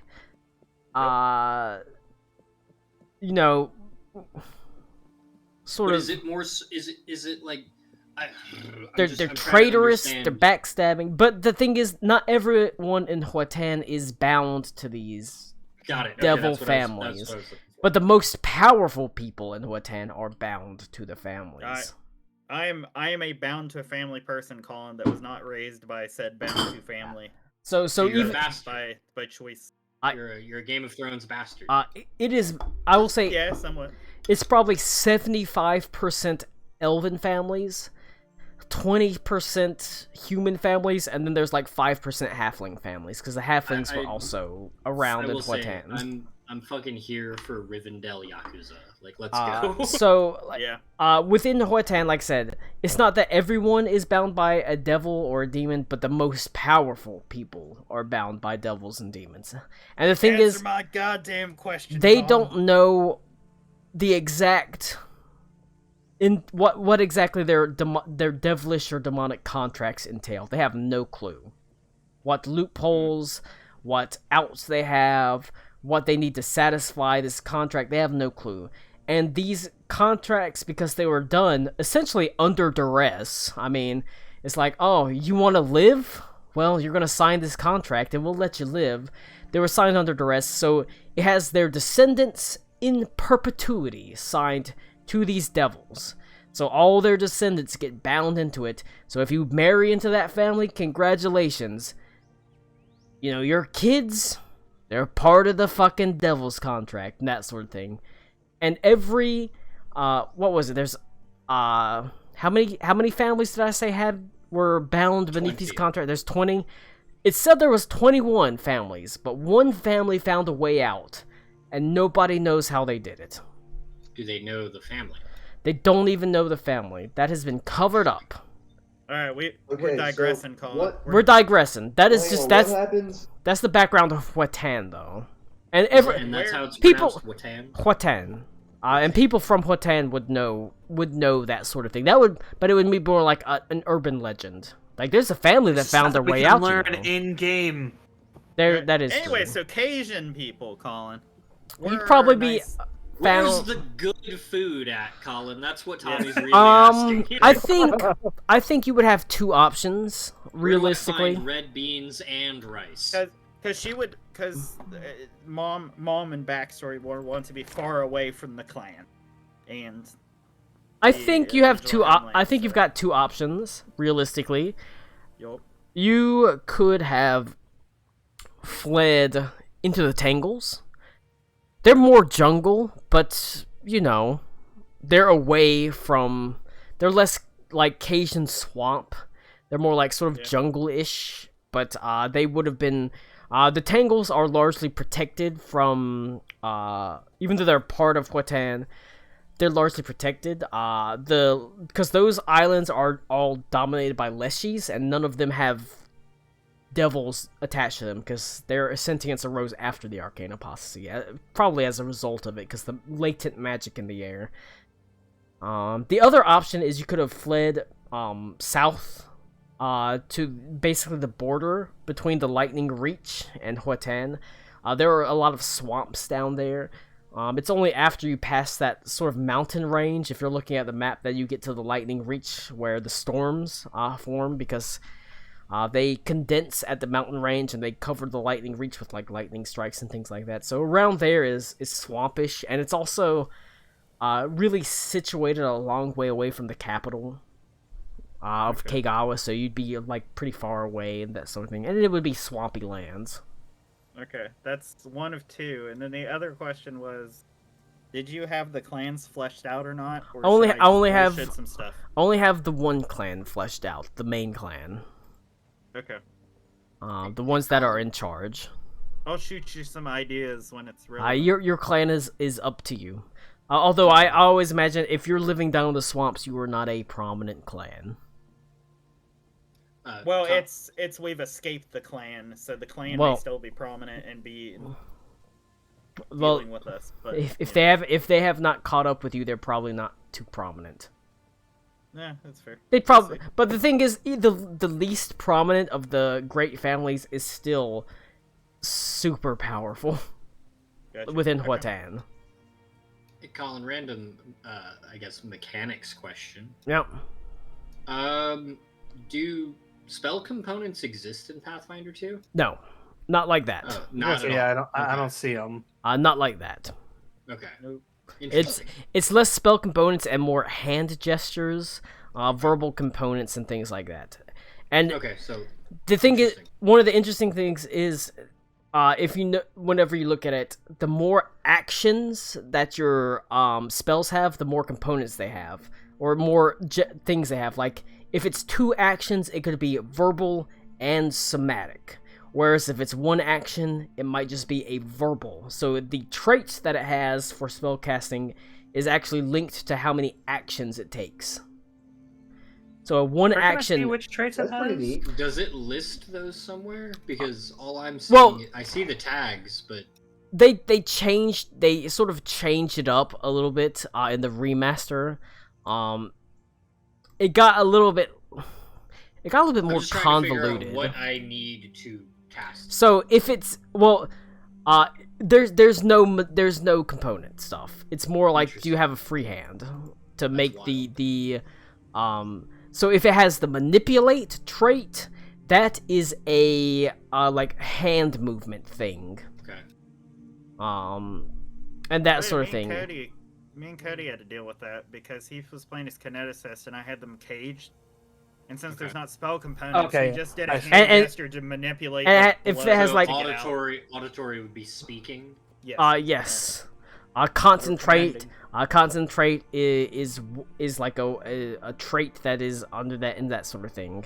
So it like, just looking at Ray of Frost, it has concentrate and manipulate. So it's 2 actions. Interesting. Okay. And that sort of thing. So it's that's so it's less about you have spell components and more like, what am I doing to cast the spell? Am I drawing arcane runes in the air and speaking at the same time? Am I just speaking? Am I only drawing arcane runes in the air and that sort of thing? It's less about the components and more about what you are doing to cast that spell. Like shield only has concentrate, so it's 1 action. Oh, are you looking at my stuff? No, I have shield and stuff too. Okay. Can I flavorize like components? You can shit? If you want to, you can flavor it however you want. That's fine. Like I like the idea of Witch walking around with, components and shit and pulling out, Eye of Newton, going Emo Goigwe Feige Sao, That's fine. I imagine that'd probably be like a manipulate. Anything that has manipulate. Because when you cast the manipulate action, you're manipulating an item or making gestures. So it's you can flavor how, but anything with a manipulate trait would be requires some form of interaction. Physical, like whether it be spell components in your head, whatever you want to, and that's important because there's a lot of opportunity attacks that key off of the manipulate trait. Yeah, manipulate actions often trigger reaction. They do often trigger. Like if you're in trigger, if you're casting these spells in combat with someone that has an opportunity attack, that will cause it to go off. And some of them, and a lot of things, a lot of the opportunity attacks, if they critically hit on their reaction with that opportunity attack, they will negate that spell. So don't cast spells in melee range. Got it. Don't cast spells in melee range unless you are like, I have to cast a spell in melee range, essentially. Okay. Or it's not Magus. Or the thing is, those kinds of Magus. Or does it have the manipulate trait? Because it's that trait that goes off it. Because obviously, like, Ray of Frost has the concentrate trait, but that's obviously different than the concentration from before, where like you have to maintain concentration afterwards. Yeah, doesn't seem. Concentration is not like 5th edition. Concentrate doesn't. It's not like that. Is there a concept similar? Sustain. I'm just wondering, like, sustain is the concept that is similar. Because I get it that like it says, okay, an action with this trait requires a degree of concentration and discipline, but I don't really understand like what sort of there is no requirement that is. Concentration, that is just a trait. You can. It's not like 5th edition where it's like I can only have 1 concentration spell. It's just it's tagged with concentration to interact with other things that interact with the concentration trait. It's just a trait. Okay. Because I was just wondering, because I understand, like I understand with manipulate, it's okay if my hands are tied or something, I can't do the manipulate. Yeah, it only interacts with things that talk about. It is a imagine everything. The concentrate trait is meant to only be there so that you can reference something that interacts with that trait. Like if it has the cold trait, anything that interacts with the cold trait, whether that be resistance or weakness, interacts with it in that way. They're just traits. It's a lot like 4th edition D&D. Okay. Fuck. Glorious But 4th edition. So there's not this idea that I can only it has concentrates. It's like that is not how it is. The equivalent roughly in Pathfinder is sustain. In that you have to spend an action to sustain spells, and if you have multiple sustain spells up, you have to sustain multiple actions for each one. So if you have 2 sustain spells up, you have to spend 2 actions just spending on sustain. So, but you could potentially have 3. You could, but you would spells, only be able to. You would not be able to anything. do anything except sustain spells. You would not be able to move or anything. Interesting. And that would probably realistically that's probably bad. You probably don't want that. Yeah, I've slowly learned that the idea is if you're spamming the same action over and over again in Pathfinder, you're doing something incorrect. Realistically, even 2 sustains is probably not great. You'd really have to be behind a front line, essentially. That being said, Combat. we're on setting-specific questions. Well, I do have I have a similar question as Tommy's. I'm just not sure, like, where exactly my character would be from. And also, since I am a magus and I am an arcane user, I guess I would be a bit of an outcast, especially in, like, Sacra Pradesh or whatever. They would not. They wouldn't be a fan of you. More of, like, So the idea is not that you're an outcast of Sacra Pradesh. You just wouldn't be there. I see it since I'm like a mage hunter. It's kind of a thing of I'm not accepted, but I'm tolerated. You are tolerated. You would be tolerated in sacred.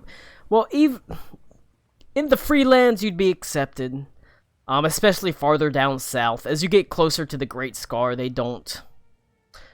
They tolerate you, but you know they're a little bit more. They pay a lot more attention to you.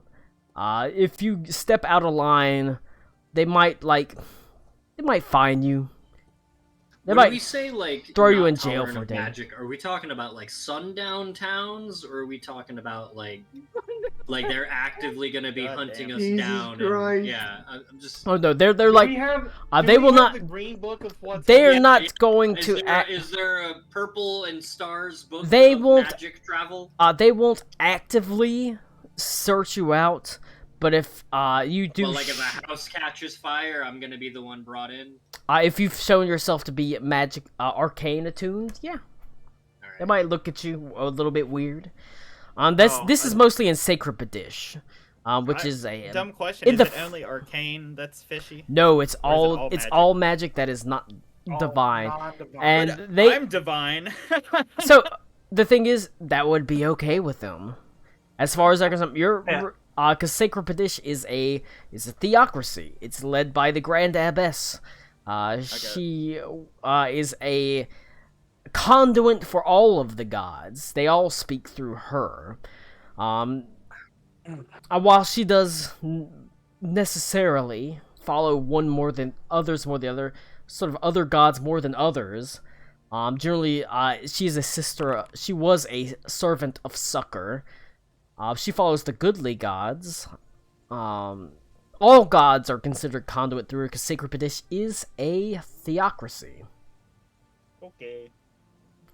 Okay, but yeah, no, I was just trying to, because I haven't really selected a place of where I'm from, and I just don't know, like, I mean, exactly where I. it would probably be anywhere but Sacred Pradesh. Okay. Or you know what? It might be from Sacred Pradesh. Maybe you're an aberrant. You're an aberration, and you've had the need to leave Sacred Pradesh because you were unusual and you were getting looked at weird. You know, that's a possibility as well. The whole point of the Freelands, it's sort of open. It's out there. It's, you know, maybe there's some Faith Resolute members that look at you weird, but they're like, down. It's like the military that's actually in Afghanistan versus the military that's in America looking at the military in Afghanistan. The people out there, they're like, okay, I've seen some shit. I know that things aren't black and white. I know that there's some arcane magic users. They're useful, they rise up, they're good people. Whereas, back home, they're like, oh man, arcane magic users, they must be fucking assholes. That sort of thing. Okay. So in the freelance, you're pretty much open to do whatever you want. Especially because there's, like I said, there's people from Hoatan and Scald that are, or Hoatan and the Lands of Rhyme, that are there fucking with all their fucked up crazy magic. There's like kineticists there. That's not even casting magic. They're just manipulating. It's all sort of fucked up. So that's the point of the freelance. Right. It's a melting pot. And while it is under the eye of Sacra Padish, it's like a territory of theirs. They don't have like a grasp on it. They got like a pinky hold on it. That's the freelance. I assume because of the Great Scar, that just causes a natural divide, so they can't. It is a natural divide. Yes. It's a massive chasm. It's harder for them to get a foothold everywhere to shut down all the magic. That is true. There's only one span across the actual Great Divide. There's a big old bridge. Boys, the wife's getting Chinese food. Hell yeah. When are we doing combat, Colin? I want to kill Klaus. Beaver. Eli. Joke's on you. Alright. Is there any other setting-specific questions? What was everybody's favorite thing from the last campaign? We already went through that in the last campaign. Yes, no. That's literally the last thing we did. We all sat around and sucked Colin's dick and told him our was favorite parts. way too drunk and depressed to go through that. I'm still that! I'm still that! He's way too drunk right now. Alright, I'll listen to it, Connor. That's not very good happy control, Lou. It's fine. You can talk about what you liked. You can talk about what you liked about last campaign while I go pee. No, we already did that. Yeah, we already did. I'm gonna go pee. I'll be right back. You can talk about it in a second. I'm gonna go pee.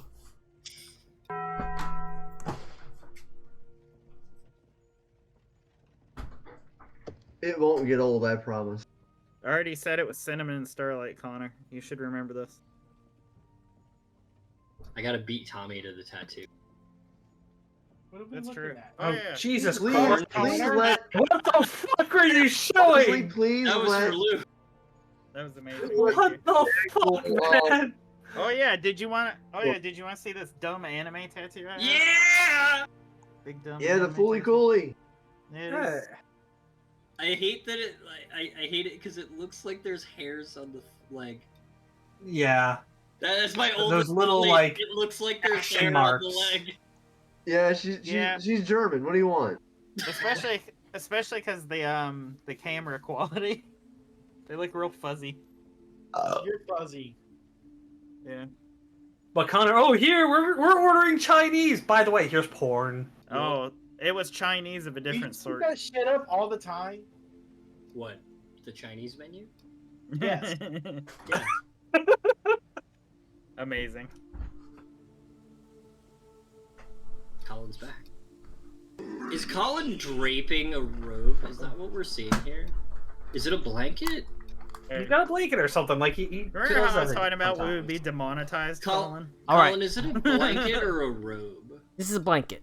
It's I keep seeing like it looks like it has sleeves. It doesn't have I do have a camouflage snuggie somewhere. But this is just a blanket. It's a nice velour blanket. So it's like super soft. It's like velveteen. Velour. That sort of thing. It's velour. I have a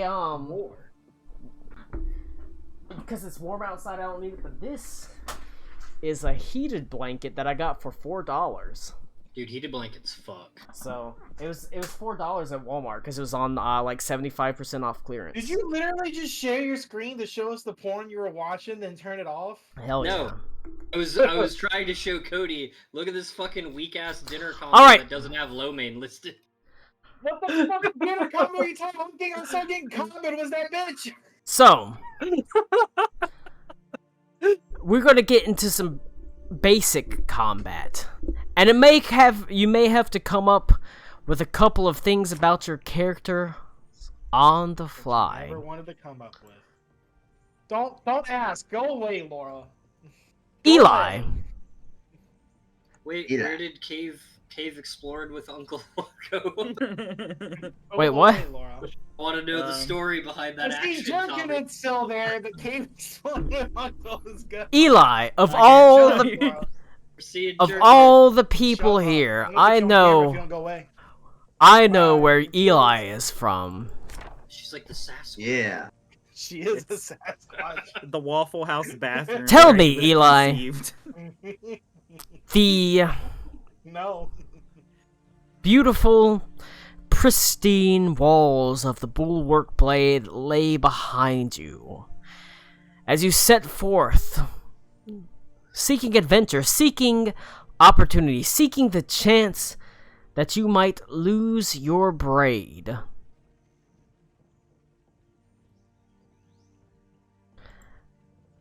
Yep. I'm heading north. I'm Cherry heading to poppin'. Kirkenwall. Yeah. Fair enough.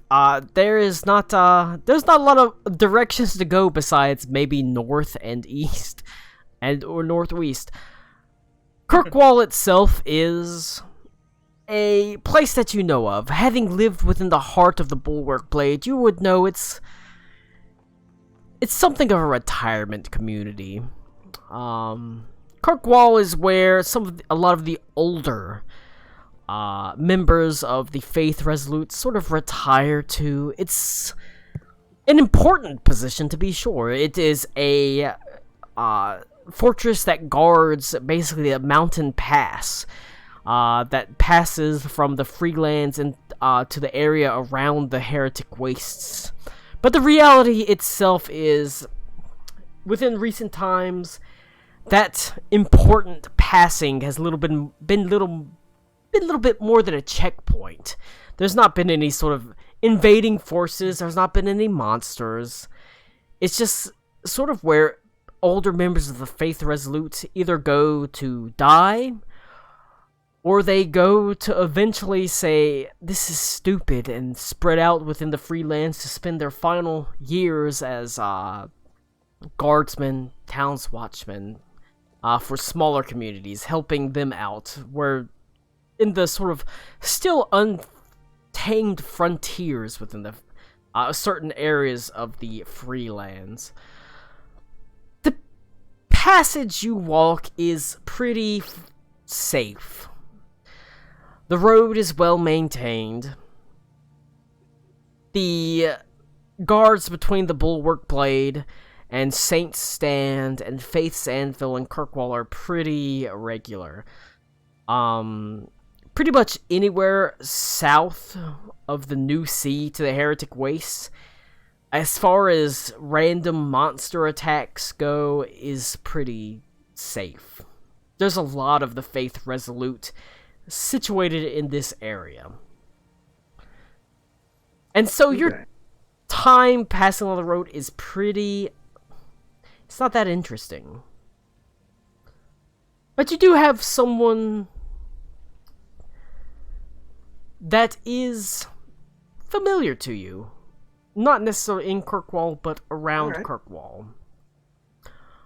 There is a friend of the family, by the name of Malcolm Darby, who lived for many years throughout your youth in the Bulwark Blade. Would I know him as Uncle Malcolm? Probably. He was very... Hell He yeah. was extremely close with your father and your mother. They often... it seems that Malcolm Darby was the person that, within the Faith Resolute, that, like, trained your father. He's, probably 20, 30 years older or so. Yeah, somewhere around there. And has the... Yeah, I imagine my dad was somewhere like middle age, early middle. Yeah, so, and like, Malcolm Darby, he's old. He's in his 70s, essentially. And he has the distinct, he has the distinction of having introduced your father to your mother. many years ago, while he has not necessarily told the story, your father has. It's a bit of a it's one of those moments where you wonder about knowing your family. This headshore man, your father, and the sort of trepidation, the nerves, the anxiety he had of talking to your mother, before the rather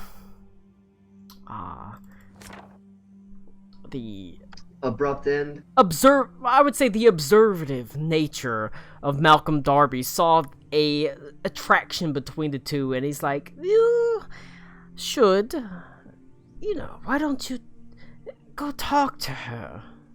That sort of thing. He was, he's the one that kind of, not only trained your father, but kind of set him up with your mom. All those years ago. Okay. It's not like he forced... I did envision his, my parents, like, adventuring together at some point. They probably did, absolutely.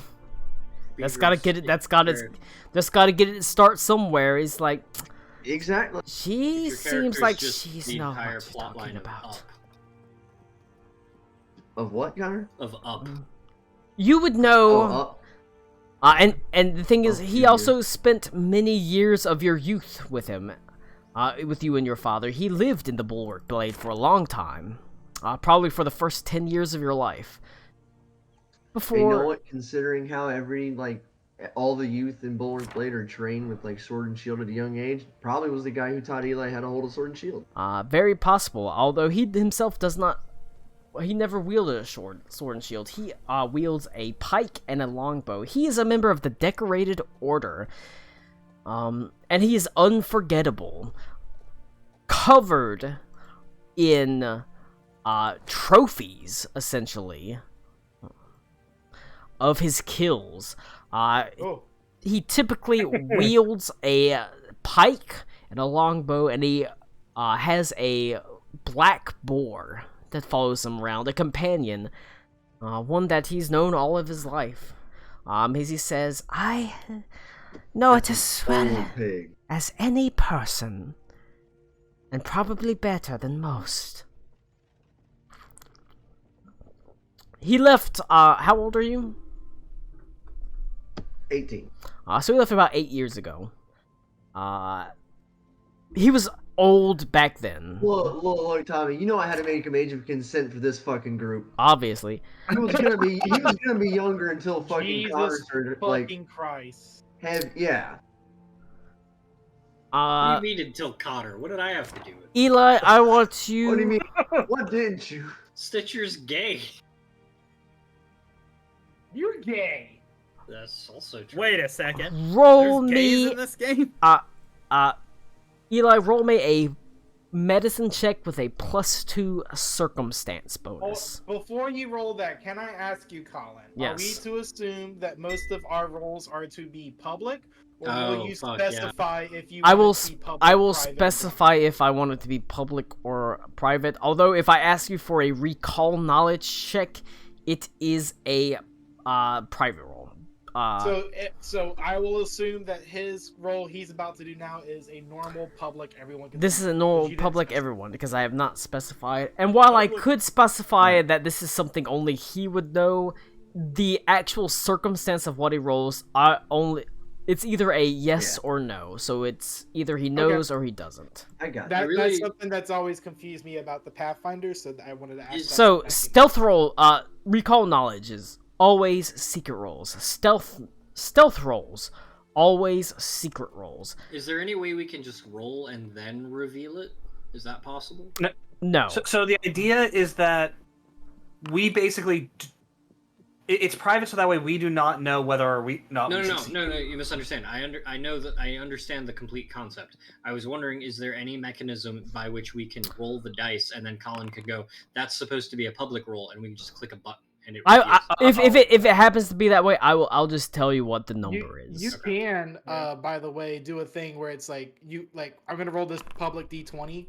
I can right click it and say make private. So now only GM can you do the and then now I can right public. click it and say reveal to everyone. I don't know about. There it goes. Oh yeah, okay, I I'll can try see a it. random Yeah. one real quick. I'll try a random one. Hold on, let me try this. I'm gonna try to just do this. But right here. roll a secret roll Let for the me. man One roll. that only I can see. Let the Okay, man yes. roll. All right, hold on. God damn. We're still trying testing to- the system. Don't worry. Yeah. So that's one only I can see. That's not Stitcher. Okay, and I'll then make it a That's not blind who we GM. I can right click. I Hold on. cannot reveal it because it's a blind GM. I can reveal it to everyone. So Okay, I can so- make Awesome. that to everyone. Player cannot On if top- it's a blind GM. On top of that, GM not can. only that, I can also Let Beaver roll. I can actually use your hero points to reroll that if it's a blind roll. Oh, so yeah, if you do the GM roll, you can right click it and make it. So we could just Public, default yeah. to the GM roll if we All right, but the point is, I thought it was a great Beaver, question. Sorry, fuck me. just give me a Medicine medicine check and you have a plus +2 circumstance bonus. I believe in you. 20. You have you lived in the Bulwark Blade for like I said, your whole fucking life. Oh yeah. There is a particular malady that is called the Grey Cough that arises in people that live around the Heretic Wastes. It's not everyone, but within a certain population, there is, much like, the black lung arises in coal miners, there's a malady called the Grey Cough. It is an incurable malady. It can be treated. It can be, people with powerful cure disease spells can try to cure it, but it always comes back. Malcolm Darby came down with the Grey Cough, and it is inevitably fatal. It is like tuberculosis. It will slowly eat away at the body, and the only treatment is that they move away from the Bulwark Blade. And so it was with reluctance about 8 years ago. Leprosy kind of thing? You I mean, forget yeah. the fucking eviction flu. Holy shit! It is with God damn, reluctance addiction flu is strong. that he Oh my god, he would have had a 22. he left the Bulwark Blade to go to away from the Heretic Wastes, where he's no longer being poisoned by magical malady. Like I said, the magical malady doesn't just arise as funny hair colors. You would know it arises as birth defects and tuberculosis, alongside funny hair colors and funny colored nails. Yeah. And so he Everyone left. loves magic cancer. He got magic lung cancer, essentially. Like I said, there's not a cure. There's treatments, both magical and mundane, whether that be, hot tea and honey or cure disease spells. But it is inevitably fatal, so he left. I'm gonna feed the animals. That being said, he's not dead yet. He traveled up to Kirkwall, and he pretty quickly found that it was not to his likings. He wrote your father and said he was going to strike out into the frontiers of the Freelands. While the Heretic Wastes may eat at his lungs, it does not eat at his adventurous spirit, despite the fact that he's 70 years old. He was always very kind to you. He was always the type of person that, whenever you got into trouble, instead of admonishing you, he'd kind of encourage you in a way. He'd laugh and he'd smile. He'd tell you that you can even remember his sort of high-pitched, lilting voice as he would tell you, "Everybody knows that getting into trouble is just getting into excitement. You're learning. Make mistakes and get into trouble, young man." He was that sort of person that understood you. He loved you. You weren't his child, but he treated you like his own son, his own nephew, his own family. Until it became time for him to move on. As his sickness, he just couldn't stay by the heretic waste anymore. And so when you set off away from the bulwark blade, from your father's rather overbearing personality, the chance for you to finally get your braid cut, you couldn't really think of anywhere else to go besides in the direction of Kirkwall, in the direction of Malcolm Darby. Where are you going to go? The Saint Stand?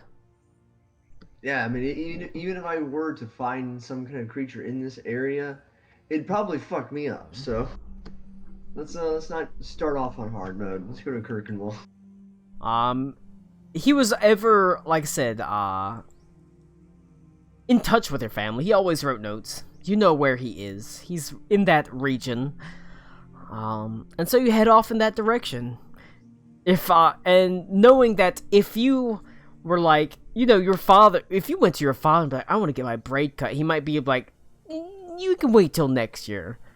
Yeah, you can wait. Malcolm Darby would be like, why haven't you got it cut yet? We'll find something. Exactly. He's that type of person.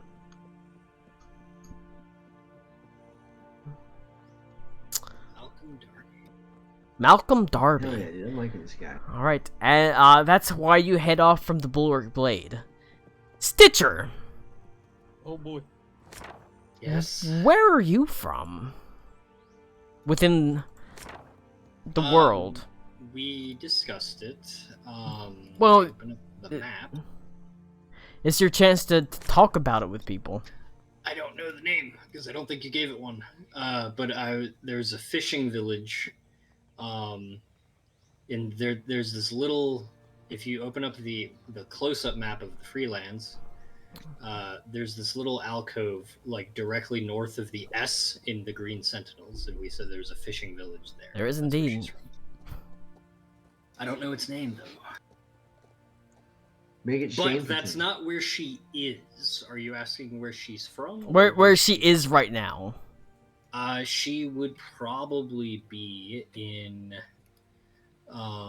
maybe Channelport, possibly Newbirth, somewhere on that side of the lake.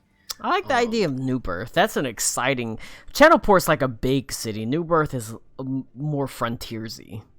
I think in that case, not to burst. I say be more inclined to be in Channelport. If you want to be from a big city, you want to be from Thanepool. That is a big city. I could be Thanepool. I thought Thanepool was Sacred Pradesh, though. No, that is the No, that's steps not of it. Absolution. That's the steps. Okay. Thanepool is a Warhammer 40,000 hive city. Jesus Christ. Oh, horrifying. It is built tiers upon tiers on this island. Yeah, I mean, she could be in Thanepool. She could be in Thanepool. She could be. Like, if you wanted to go somewhere that had a seedy underbelly, Thanepool. Thanepool is where it's at. So I think Stitcher bounces from town to town, wherever they send her. I mean, that's absolutely fair. So I think Thanepool would work. We do Thanepool. It's a good place. It's a good starting point. Like Sure. the idea of like this character that came from like a seedy underbelly. Stitcher, you are the city of Thanepool was initially built after the Arcane Apostasy. There were crater lakes that were formed as huge pieces of earth of rock came down on the Freelands, and when they impacted, they made these huge craters that became crater lakes, such as the Divot or Little Brother Lake or Crater Lake. These are all crater lakes from where massive pieces of earth or rock smashed into the Freelands. And isn't it massive pieces of moon? It would be massive pieces. That's why I said earth, rock Okay. instead of massive pieces of earth. Okay. But they were massive pieces of moon. But I will say, you don't necessarily know that. Stitcher wouldn't necessarily know that. We don't know it was the moon? You don't necessarily know it was the moon. At this point, it's been so long that it would just be a lake. Stitcher would just think it's a lake. Okay. How it formed, she probably wouldn't know unless she was particularly inclined to study ancient histories like that. Okay. Well, I'll say, do you have what's your training? Do you have training in society or let me check. a particular lore skill?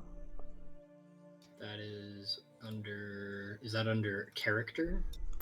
It would be under proficiencies. Proficiencies, yeah. I have occultism. I have underworld lore. Okay. I have. You gave a specific. It was society. I have +4 to society. Are you trained You're in missing a lot of society? skills, Connor. I am. Am I listening? Yeah, you should have way more than just 2 trained skills. I don't know because I don't know. If you look at your character sheet, you're on course. But it does feel like you should have more since you're an intelligent. 4. Well, no, so... because you're an intelligence cast based. Oh yeah, you should have more quite a than bit. 2. I would recommend I would make putting this character in Path Builder, Connor, and just then to see how many skills you should. and then do, sort of okay? training it based on Path Builder. Yeah. Because it doesn't necessarily tell you where it should be or how many you should have. It just you can mark it as trained or not.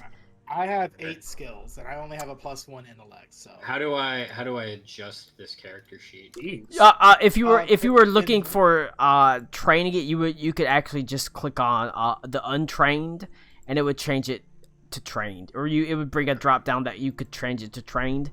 But you would if you build it in Path Builder, it'll give you the actual number, and then you can come into this sheet and say, okay, well in Path Builder, I was training like 4 skills or 6 skills, and so I'm gonna train it. I'm gonna come into this sheet and bring these skills to trained, because there's not a way to import it. With there are some importers, but everything I've ever read says they kind of break the character sheets if you try to import. Yeah. Okay, I will try and work on that later today. Probably. Well, do you think your character would be trained in society? That is the history of, humanoids, essentially, and the regions and humans and things like that. Not unless it directly pertains to her work, so probably not. Okay, Connor, you should have 7 skills. Good to know. That you chose. For witches, it's 3 plus your int modifier. Okay. And then that doesn't include your backgrounds or anything. So you probably have a lot of skills. Selected. So you might have society just because you have a lot of skills. Okay, good enough. Yeah, getting a lot of skills is actually really easy. I think I've got one. Go ahead and roll a. Go ahead and roll a 7, 8, 9. Go ahead and roll a society. This will be a recall knowledge. So secret. This would be a secret check. Okay, so blind. If you click society, you can then change to blind GM roll, and then if you get a circumstance bonus, add the circumstance bonus. You said also. Circumstance, Colin? Do what? Or no. Did you say circumstance or no? You don't have a circumstance for this one. Okay. Eli had a circumstance because he was from there. All right. You would know.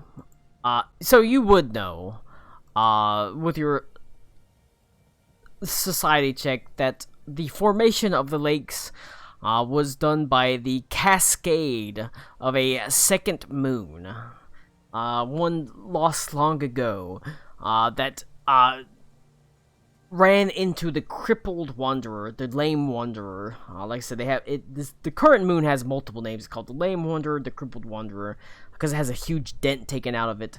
There was a second moon that hit this one and burst into a cascade of meteorites that caused these crater lakes across the Freelands. So you would know that the actual crater lakes are caused by a secondary moon from the arcane apostasy. That is not common knowledge amongst the common man, because why would they care, for the most part? Okay.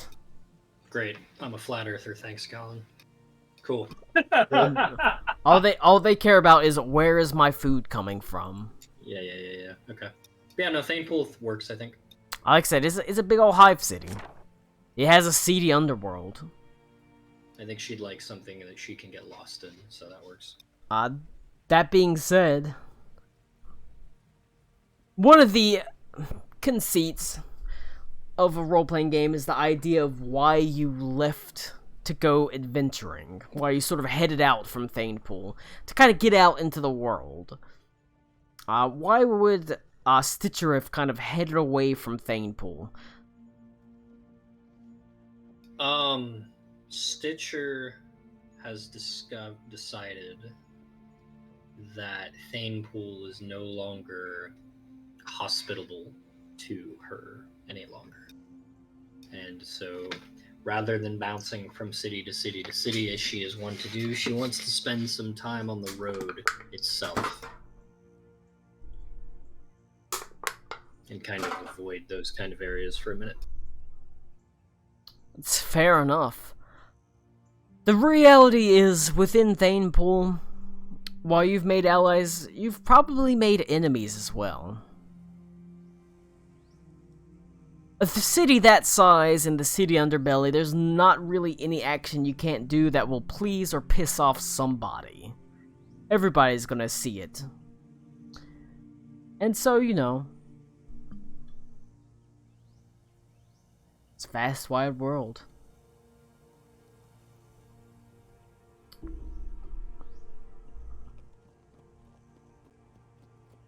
Now, you sort of head south, away from the actual city of Thanepool. You cross the massive crater lake on one of the many ferries. You find that perhaps the world is amenable to you. It greets you. Outside of Thanepool, it's relatively clean and clear. The air is fresh. It feels like opportunity. Realistically, it feels like hope in a way that you don't feel in that might not necessarily feel in Thanepool, beneath the stench of its sort of fish as it renders oils from fish from the lake and things like that. Let me establish where everyone else is quickly. Texas Roadhouse. Texas Roadhouse. Let's go. At least it's not Cracker Barrel. All right. At least it's not Cracker Barrel. I feel like should put that as a subtitle to all Texas I Roadhouse. would have figured Monty for being like a Lost Cajun or like a Jimmy Buffett restaurant or something. Oh god, I watched a video where a guy went to every Jimmy Buffett restaurant, Yeah. or every Margaritaville in Oh North my America. God. oh my remember god, that. I watched that too. I watched that too, as well as the Rainforest Cafe one. Beaumont The Rainforest definitely Cafe made like me Let me change the token name to Beaumont. Beaumont definitely drives past Popeyes and just glowers. Long John Yeah. Silver's All right, just stares whitely. Beaumont. Yes, my What lord. call to adventure has led you into the Freelands? Bubblegum shrimp. Bubblegum shrimp, yes. At least in my mind, I keep have... clicking, looking for the map outside of the landing page, like in 5th edition, without realizing I can just double click on the map to bring up maps. Peru. It's really cool.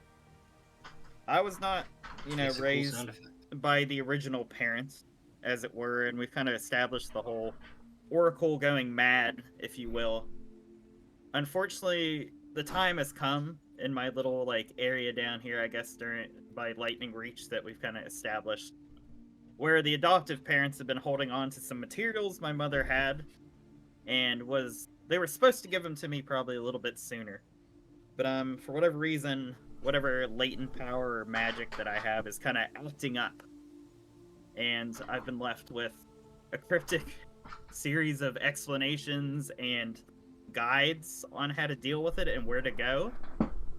And I don't know if this is something that you just want to plot me in a city, but basically it'd be like, the only thing I could really make out was, you need to go here, and that's where you're going to find out, or find the rest of this, like the puzzle, if you will. Alright. Well, we can work with that. Yep, I figured that would be a pretty open-ended thing, but that's the start of traveling. You've been sent basically into the heart of the Freelands, you know. Yeah. Alright. Let's go with... That's it. Let's go with Gracie. Shut the fuck up and sit down. Stop scratching at the door. I can't believe begins. Gracie's the 6th player. Let us go with, Mika!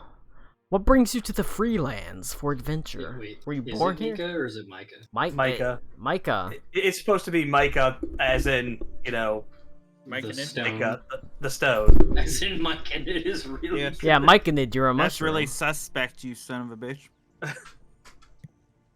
I believe we talked about it a little bit, but if it doesn't fit the right thematics or the story of the world, feel free to cut me off. But the idea I had was that, well, obviously, I'd make my work as a bounty hunter. However, in this one case, a rather high-profile noble has gone missing, and I have been hired by her family to track down exactly what happened to her.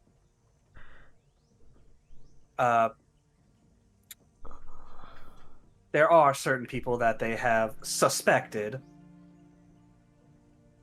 but they don't know exactly how far their underground connections go, so they don't know how far she could have gone. An interesting connection. Micah, as an Oread, you're something of a little bit of an anomaly. I wouldn't call you like wildly rare, but that Oread, people look at you differently in the Freelands as an Oread. There is probably some kind of ancestry. It doesn't necessarily have to be your father, but somewhere someone lived in the lands of Rhyme, because that is where these elemental sort of natures arise from. And that leads to people kind of looking at you a little bit weird, much like they look at arcane casters or non-divine magic users a little bit weird. But you have ingratiated yourself to exist to, like you said, a noble family of sorts. And so they've sent you out. You're out there in the Freelands. Alright. Next one. Matthias. Cody. What brings you to the Freelands? Well, I'm from here.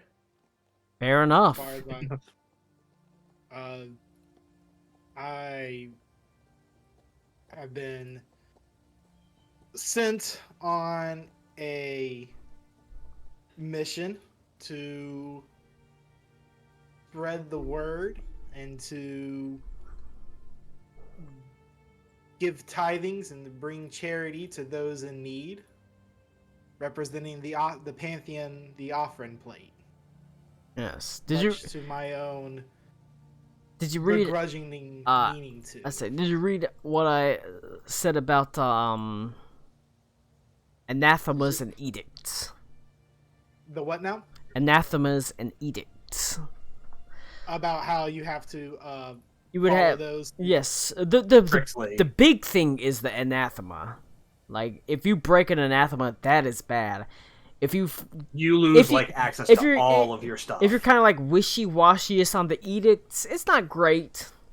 For the most part, if you do it if you don't necessarily strictly adhere to the edicts, it's not necessarily that they're gonna freak out. But if you break the anathema, that is bad. You will lose access to your focus spells and things like that until you undergo a ritual to sort of bring you back into the good graces of God. And as you are following a pantheon, you have not only the edicts of the pantheon, you pick a god within the pantheon and you follow their anathema and edicts as well. Although the edicts and anathema of your personal god are more important than the edicts of the actual pantheon. So they go above them. Because if you choose a pantheon... Yeah. But the pantheon is... You have to... The downside is you have to follow their anathema and edicts as well. But the plus side is you get access to all of their, secondary, stuff you can choose from. You can choose all their secondary domains. But you also get their edicts and stuff like that. So that is the downside to go with the upside. Yeah. So as the offering plate, Did not know that. you have chosen like a pantheon, but you would also choose a god within the pantheon that's like, this is my god. This is the one I most closely follow. And the thing is generally about, for the most part, the pantheons and the gods within it, they kind of have the same direction. They both generally sort of have the same ideas. So it's not like it's that hard to follow both your pantheons and your gods' personal calling, because they're mostly aligned. The only what I've seen, well, without reading through them, is the only one where things might come into antagonistic is the God's Claw. That has both, because that is the lawful one that includes lawful good and lawful evil deities. So you could have the God's Claw has Asmodeus in it, as well as Iomedae. So you've got a lawful evil and lawful good person. So that's when things would become problematic, potentially. Yeah, that just sounds like a walking dilemma. But that, Cody. So like your anathema is if you kill a sapient enemy without letting them, giving a chance to redeem themselves. I put them all in my my background biography information. I have 5 edicts and 3 anathemas, so this should be fun. But yeah, it's like, if you break any of those anathemas, like you basically lose your spells. The big one is the well, like I said, if he chooses to worship a pantheon, he doesn't just choose the pantheon. He also chooses the god within that pantheon. But he gets the alternative is he can choose the pantheon's domains or the god's domains, but he has to follow the pantheon's edicts and anathema as well as his god's edicts and anathema. But then the edicts and anathema of that god are more important than the pantheon, so if they ever came into conflict, he would have to choose the gods over the pantheon's anathema, essentially, because the edicts are less important. They're more guidelines, really. The idea is that edicts and anathema are supposed to come up, right? These conflicts are supposed to happen. Well, they can happen, but the anathema, breaking the anathema is the bad one. But the thing is, generally, if you choose a pantheon, all the gods are kind of aligned, so it's not that hard to keep together. Okay. Then you know what? Let's do fucking hard mode right here. The person would be oh boy, that would have forced him to take this path or suffer a hanging would have him, the main god to be worshipped then would be Abadar, the master of the first vault, because his anathema is to engage in banditry or piracy, steal or undermine a law-abiding court, which, hey, was why he was brought in the first place. I mean, that's fair enough. Cruel sense of justice with it. We'll go hard mode here. I'm gonna have to really think about this stuff too. I can't wait for Cody to start getting real-world stressed about his character's morality. I mean, like I said, the offering plate itself is, like, would Matthias ever, like, take resources from someone that needed them? Yes. Oh, well, if he does that, that would be bad. He'd So break the offering plate. One of your god's specific anathemas is if they waste alcohol. Yeah, I know, but I'm not gonna follow that one. It's... Yeah. We're gonna figure it out.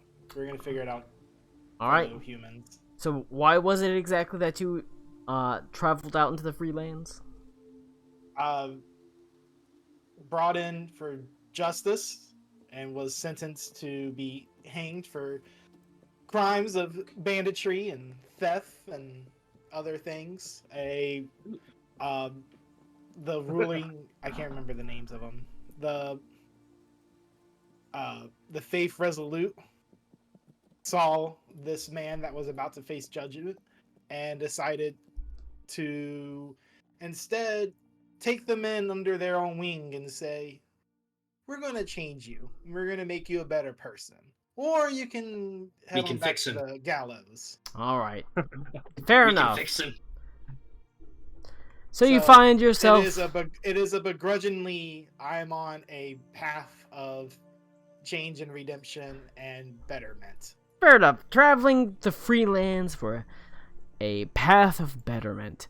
You spend some time traveling the freelands, walking the dusty roads that lead from farm to farm, from settlement to settlement.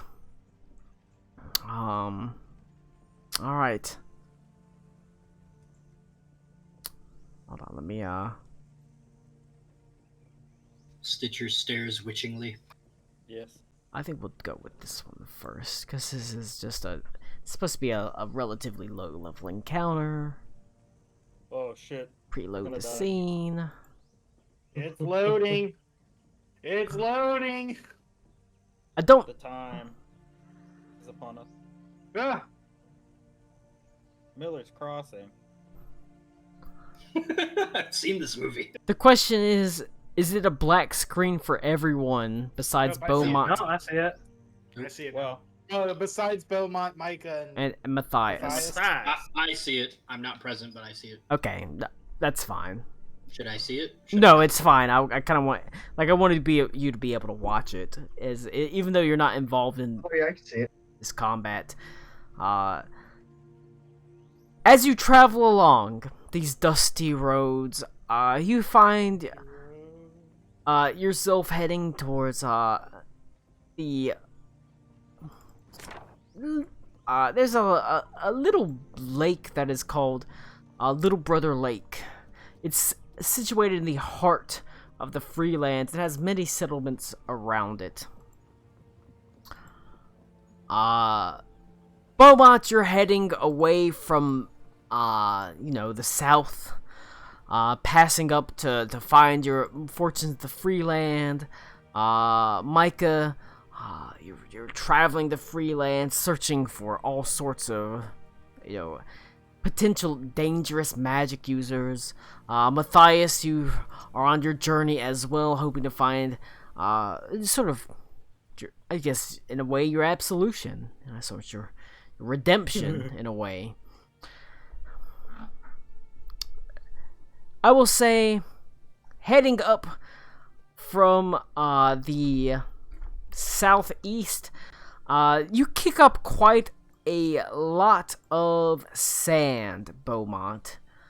The dust, even though it's the heart of winter, the start of Yule, the air is quite chill.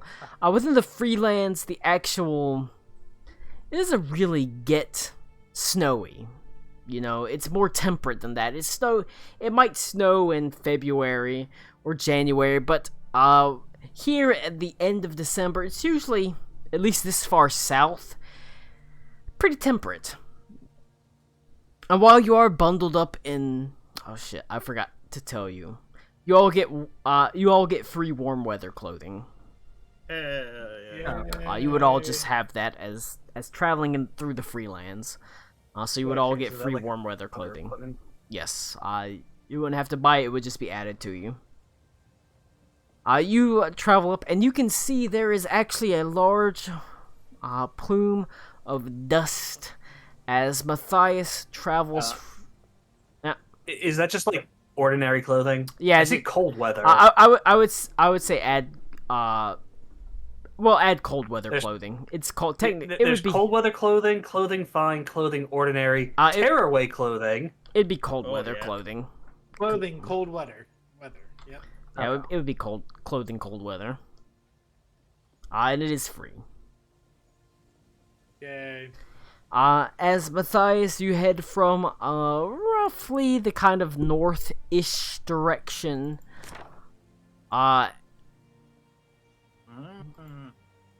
You all sort of can see the dirt kicking up from your footfalls, as the ground is quite dry as you approach from 3 different directions.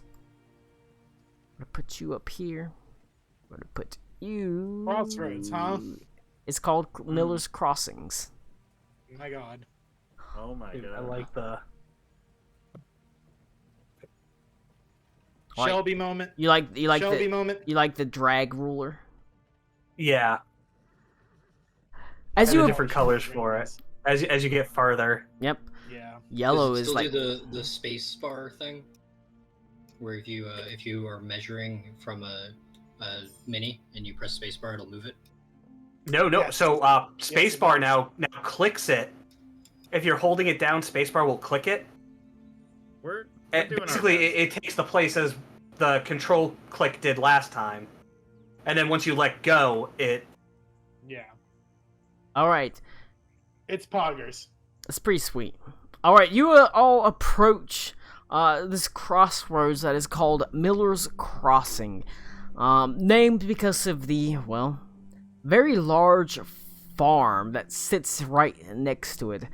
Currently, you see a vast field of quite large greenery, perhaps some sort of cabbage, or maybe a leek of some sort, but the shoots rise up high in the air and quite dense, maybe 5 feet. They're gonna be massive onions if they're leeks. But your eyes are drawn to a carriage that is pulled off to the side of the road. As you sort of walk forward, each of you your eyes meet each other as the three of you meet at this crossroads right here.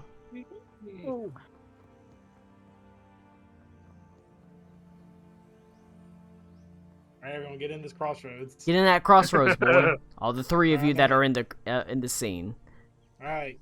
There is a man that is hurriedly, and very nervously, picking up fallen produce from his from crates that have spilled out from seemingly the back of his cart. Seemingly they've fallen away from it. I actually want to know everyone's perception. Ooh, that's a nice stealth check. Perception, just passive. Passive. Yeah, your perception DC. I guess a +3. Where is that? It's your perception plus 10. Oh, Okay, so 15. 13 then. Oh, is mine only a 13? Mine's a 13. Connor, why are you rolling? Your character's not here. I don't think you meant to, because I can see that skill check. That's fine. You can The see stealth it. one. You can see it was a 19. That's fine. I'll try. I have a 13, so. I have to remember to. Joke's on you. You can't see it anymore. Oh my goodness. What wizardry is this? All right. There is a man that's hurriedly picking up his fallen produce scattered across the rather barren terrain. Like I said, here it's not covered in snow, but it's still the heart of winter, the start of Yule, as there are very few sort of areas of prominent green grass or trees that have lots of leaves on them. He sort of sees you standing at the crossroads, and he sort of demurely, nervously turns his eyes down, avoiding your gaze. Ooh. Okay. Well, That's what I really was quickly, made for. Colin, how sacred is like Yule as a holiday? Actually, Like, not that sacred. It's more of a celebration. If you're a part of the Faith Resolute, the big one is the Feast of Saint Rudolphus and that sort of thing. That's the big one, the holy one. I just want to make sure before I start, making my character be a bit of a dick. Hey, Colin. Yep. I've seen a lot of pickpockets in my time. Does he look like he's thieving?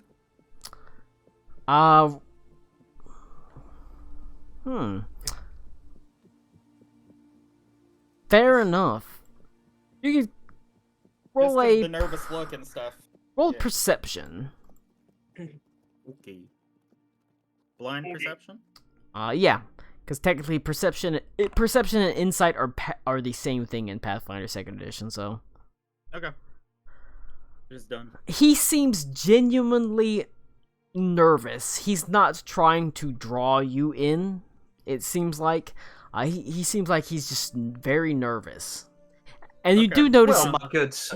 it's unusual that his crates have been cast off the back. Maybe they fell down. Maybe the oxen that is pulling his cart got a little bit too antsy and moved too fast. But it's, they probably should have been secured. It's unusual that he's having to pick up his crates of busted produce from the ground. Okay. I'll put away my little journal and I'll just start walking towards him. Mister, do you need some assistance? Oh no, I'm fine. I don't know what fine's supposed to look like, but not like that. And I kind of point at the broken crates. I too was about to inquire about whether or not you could use some help. And Mike is actually going to just start picking up the ones off the ground, but I would like to try to slip one into my pouch. Alright, that's fair enough. I mean, you can make if you're trying to slip it into your pouch, make a thievery check. Alright. I'm assuming private GM roll. Yep. Oh, whoops. I guess maybe I that's mean, supposed to be, it's fine. sorry, You I can only reveal to everyone. Thing, but... pull it into onto your bike. He seems thoroughly distracted. Alright. It's Blind GM roll, I guess, is what I wanted to do. It's fine. No big deal. I don't need any help or anything like that. I mean, You say that, Dude. but the That up at the initiative top was tracker just cool. came on screen, sir. I did indeed. Now, I've seen a lot of unsavory folk around here, and I certainly hope you wouldn't be one of those, would you? Unsavory? No, sir. Obviously not. I'm just a simple farmer. Go ahead. Actually, hold on. What? Absolutely. This man looks like he has the makings of a gentleman. Oh man. How could you even... damn. I lost it. He's rolling It's a hard. performance check against your perception. Do you have a perception beat it. DC of 14 or higher? I've got I only have a 15. +3. Colin. Once again, you did roll that publicly. Yeah, no, that's fine. Okay. Hey, Colin. Yep. I have a passive perception of 13, but I have background as a bandit. Would that give me a circumstance? I would say that's probably a +2 circumstance bonus. Well, then I see through his deception then. Well, his deception is not that he's a bandit. It's more he every now and then, his eyes dart to the side of him to both the cart as well as the field across from you. As I want you to go ahead and roll initiative. Oh boy.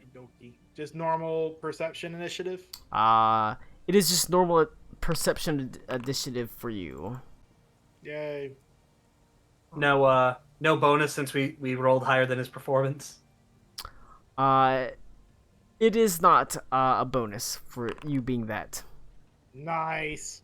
What a wonderful start! Good job. Hey, First one of the game. I rolled above average. That's all I care about.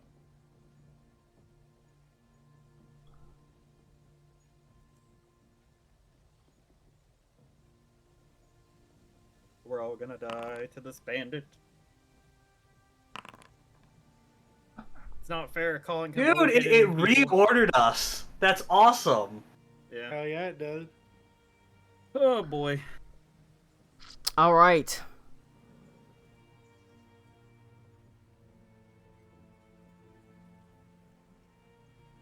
Where's my fucking battle music? Some basic combat. Testing some shit out. All right.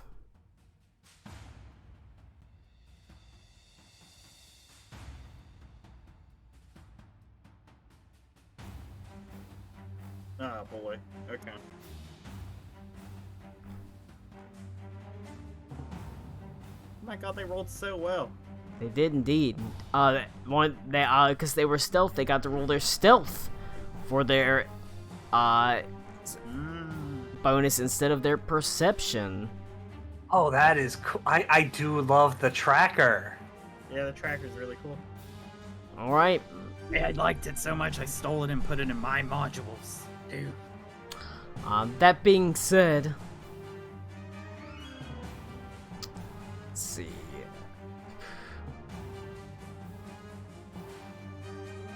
They are going, seeing sort of come up, they are going to move, starting off with the mercenaries.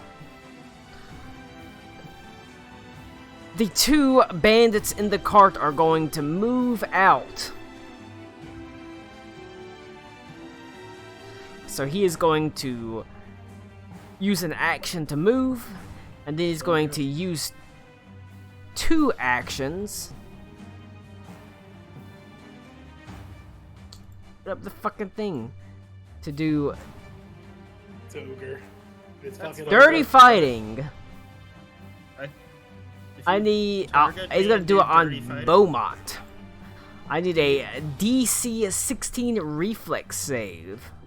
Question: if you flick me and cast that, does it have a button for me to press? I don't remember.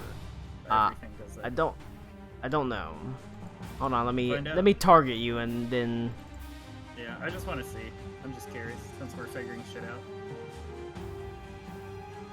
I If don't not, think. I'll just I don't. hit I reflex. don't think You just so. you just click on You can click the. reflex. You can click the DC reflex 16 save. Okay, you're fine. You critically succeed. So as he reaches down, he tries to throw sand in your eyes. Absolutely fails. Did something bad happen to him? Unfortunately, not. Okay. I. That's fine. That's rude as fuck. I was just trying to help pick up this shit. I'm gonna come out swinging. That's fucked up. He's gonna move here, and then he's gonna move here to flank you. So he used 2 actions to move, so he didn't have to tumble through you, and then he's going to make a basic strike with his sword.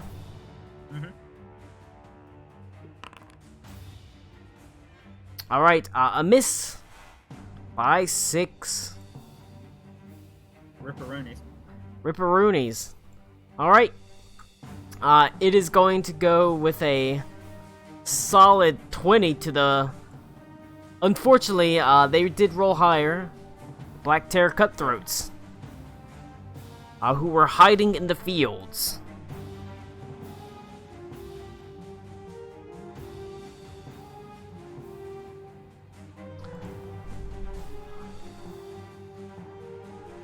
Alright, this one is going to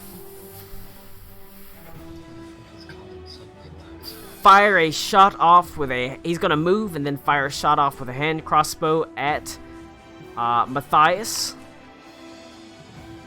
Barely hits. A hit for He threw a dagger at you. 4 points of damage. Technically, it's a hand crossbow. Matthias literally dies the first combat. Ah, shit! Alright. It's possible. It's possible. And so he will then roll a second hand crossbow attack against Micah. It's a miss. This one is going to move up. I should do this. There we go. This one up here, this Black Terror coat is gonna target Micah and fire a shot off. Oh, hello.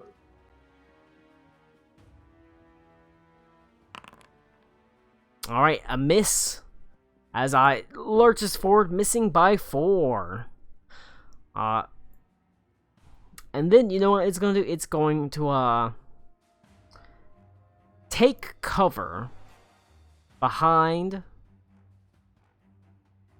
the actual fence there. All right. It goes to Beaumont. Oh my god.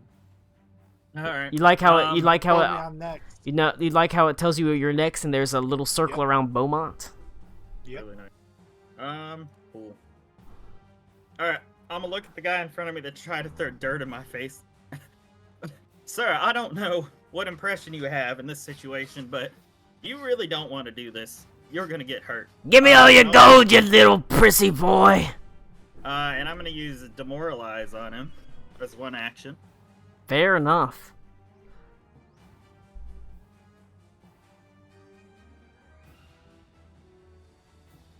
All right, make a intimidation check. Yup. I tried. Well, it's a failure, but you know, That's it's okay. you know, you tried. A failure by I 3. Did try. I did try. God. Well, okay. That's fucking unfortunate. I wanted that to go off. I will. I guess I'm gonna smack him with my mace because he's in melee range. So I'll swing and miss. Hell yeah, let's go. You suck, Beaumont. I Why don't you know. go back to your shitty wolf family? That's true. And then my last action, since I'm surrounded, I'm gonna raise my shield. Fair enough. That's what it's there for. And that's all I got. All right, it goes to Matthias. Matthias, help. I don't know who you are, but help me. Guys. Just some dude you met on the crossroads. Matthias pulls the old call an ambulance, but not for me. It's for you. His name is scratched in his armor, so that like when he looks down, he can read his own name. But Matthias? Aladdin! The Gorget.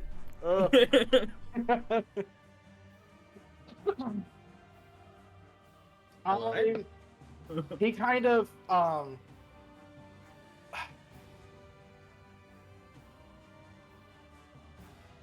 I'm gonna use one action. This is stupid, but I'm gonna do it anyway. Hell I'm gonna use one action to walk up. I mean, that's not stupid. That's just Yes, sure. that's just normal. To walk up. Oh, it leaves an after image of where I was. It does indeed. That's pretty cool. God damn. Okay. It's going all the to- mods I went through. Cody, demoralize him. Hold on. I'm gonna. do Why? something Just that's smack gonna- him. Shut up! Shut up! What does this symbol mean? If it's like the arrow symbol, but it has a but it's hollow, that means it's That's a a free free action. Yep. Yeah. Okay, I am going to demoralize him. I will demoralize. Hell yeah.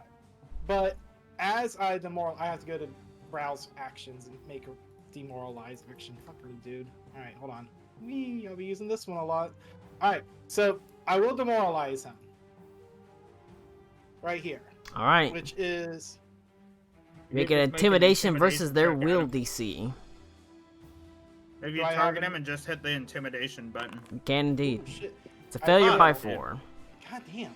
I mean, the Rolling- thing is, their will DC is actually pretty fucking low. You're just not rolling Well, great. as I make this intimidation check on him, I tell him, if you leave, it's like if you don't leave now, your brains are going to be splattered across this ground. And I do that. I don't have enough focus points. What are you talking about? I should have 2 focus points, right? Because I have that. Yeah. Yeah. I cast an Oathkeeper's insignia while I do it, which makes a trinket that will only disappear in time once I've made that promise come true. As a token of, I really mean this right here. If you don't leave now, your brains are going to get splattered across this crossroads here. That feels And then with bad. He flips his name badge over to reveal Sirius. And then I'll do a check here. It should automatically How's have it? the flink and stuff, right? It Yeah. was a critical hit. A critical hit. Yeah, well, that's critical damage. That's 10 points of damage. 10 points of Oh. damage. But I make that also like a. Would you believe that these guys themselves are not particularly strong? Nope. Until I see his brains get splattered across the field. You see his brains get splattered across the field. Now, is he actually my dead? turn. Dead? He's dead. Is that how we're rolling NPCs? The random bandit? Yep, I'm just asking. He's dead. He's dead. No, He's not an to be too enemy. much of a rules lawyer, but Cody, you're anathema. What about it? You didn't give him a chance to Didn't say repent. anything. I did. He had a chance. I mean, he didn't offer to repent. I made a promise, and I kept it.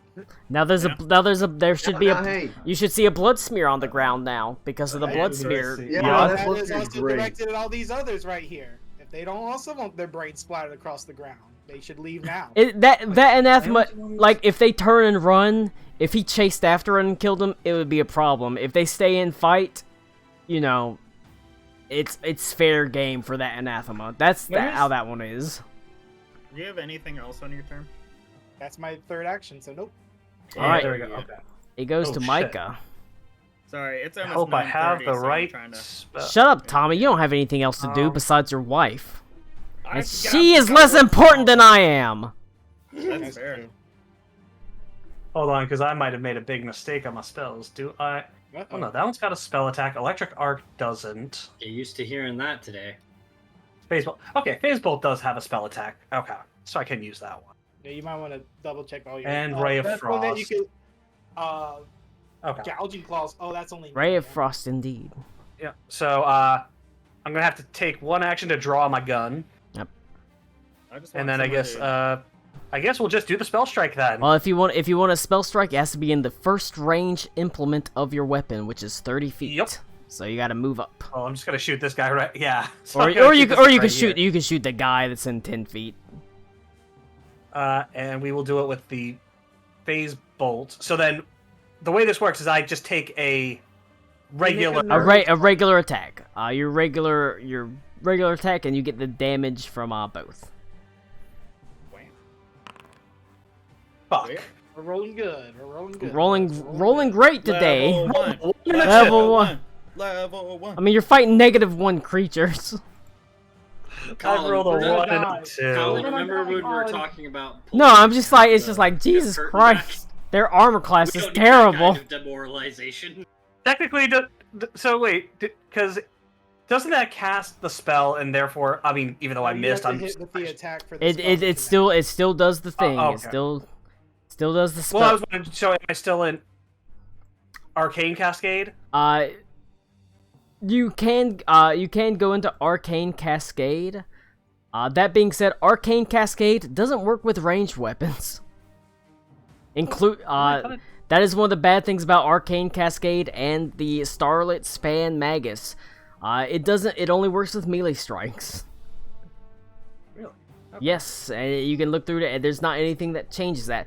You do have the opportunity to get a feat that lets Arcane Cascade work with you. But Gotta pay the feet tax. Arcane Cascade, Okay, I see. Yeah, Yeah. your melee strikes deal 1 extra damage. Arcane Cascade itself, that's one of the that's the trade-off you get from, you get the benefit of the safety of range, but you don't get the bonus damage of Arcane Cascade. Melees do the most damage in Pathfinder. Well, they also have to get right up in shit's face, so. Exactly. Alright. Okay. Because I even looked, I Since- specifically looked that up last night. All right. Because yeah, one to draw, 2 to spell strike. I'm out of. Alright, I gave him the spell strike. That being said, it goes to the basic guy's turn. Do you have any The basic brigade. attacks of opportunity, Beaumont? No, but if someone demoralizes him, I have a reaction. No It'll one work demoralized eventually. him. Shut up. He Rick, is get him going eventually. to. And again, that doesn't mean I could get like. Don't move away from me, pussy. Fuck you. He's gonna do whatever he wants to. All right, if he moves away, I'm Also, casting let's see. spells, and then he's fucked. Yo, it did. It went down to He'll 5. That's cool. spend an action to draw his crossbow. He's like Ito. Mm. Yeah. It's the he got a crossbow. He got a Shoot me. crossbow, Shoot me, you pussy. so he's gonna shoot you. You said it. You said it, so he's gonna do it. I mean, yeah. Surprising enough. Wow, he should have really hit with his sword. His crossbow attack sucks. You know, he's got the range. Idiot. Really Well, tough. you know- Oh, no Right critical here. hit. You know, Ooh. you said something. He deals 6 points of damage to you with his critical strike. What will I do? That's all 3 of his actions, however. Yep. As it I'll put him in the goes, fucking dirt. well, it goes to the the cutthroats first, who are hiding behind the actual things, taking cover. All right. This one is going to once again take cover. So he's got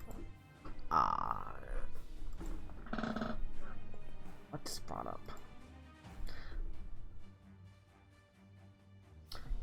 He'll take cover, standard cover, because it would be lesser cover to a higher level of cover from standard cover, and then he's going to fire a shot at Matthias.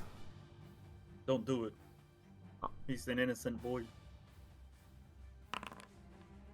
A miss Uh, by 9 as it arches over your head. This one is going to fire a shot down at Micah, and he's also going to take cover. ooh. It is a hit by 3 against Micah for 5 fat points of damage. Oh, jeez. Alright, Ouchie. that is it for their turn. But it goes to Beaumont, but I have to go pee real fast. Beaumont! Expect to see this the entire game. We're healing. 3 actions, baby. 30-foot emanation from me. I'm glad that Tommy took all this time to build this cool character so that he could do this one thing every combat. I don't want to fight these people. Heals that in the 30-foot first place. emanation. Alright. So you guys each get 5 points back. Um, and I'll- since I targeted max you, it health. has little magic effects. That is cool. Yeah. Does this guy I'm restore maxed any health health? already. He was not at any loss of health, so he's Well, now he's super healed. super Oh, healed. she's got tits. He's Zoom hi- in, she's got tits. she's hiding. Zoom in. She's hiding behind the cart. No, Connor, the point is when I decide I need to fight, I'm going to shit fire Man. out and everyone is going to die, including teammates. Enhance. Hey, guess Luminous what? hands. That was 3 actions. That's my entire turn. Oh wow. I mean, you helped people. That's what matters. As it goes to Yes. Matthias. Other people can kill people. I'm good. Protect me, random person that I healed.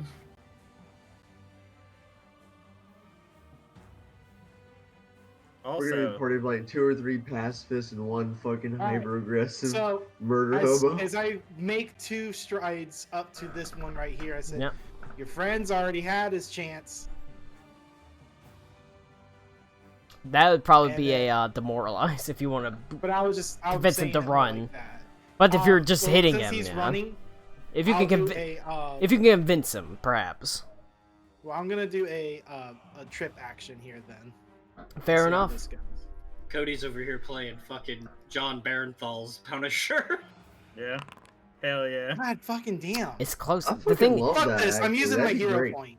Okay, you know what? You get one. Oh, you shit. get one for Look at that, critical a success. critical Fuck you. success and Let's takes a go. d6. So roll a d6 damage. Oh, it's just a straight D6. What if it kills him? D6 bullshit. It does have more than 6 damage, although that is a fucking hefty amount of its life.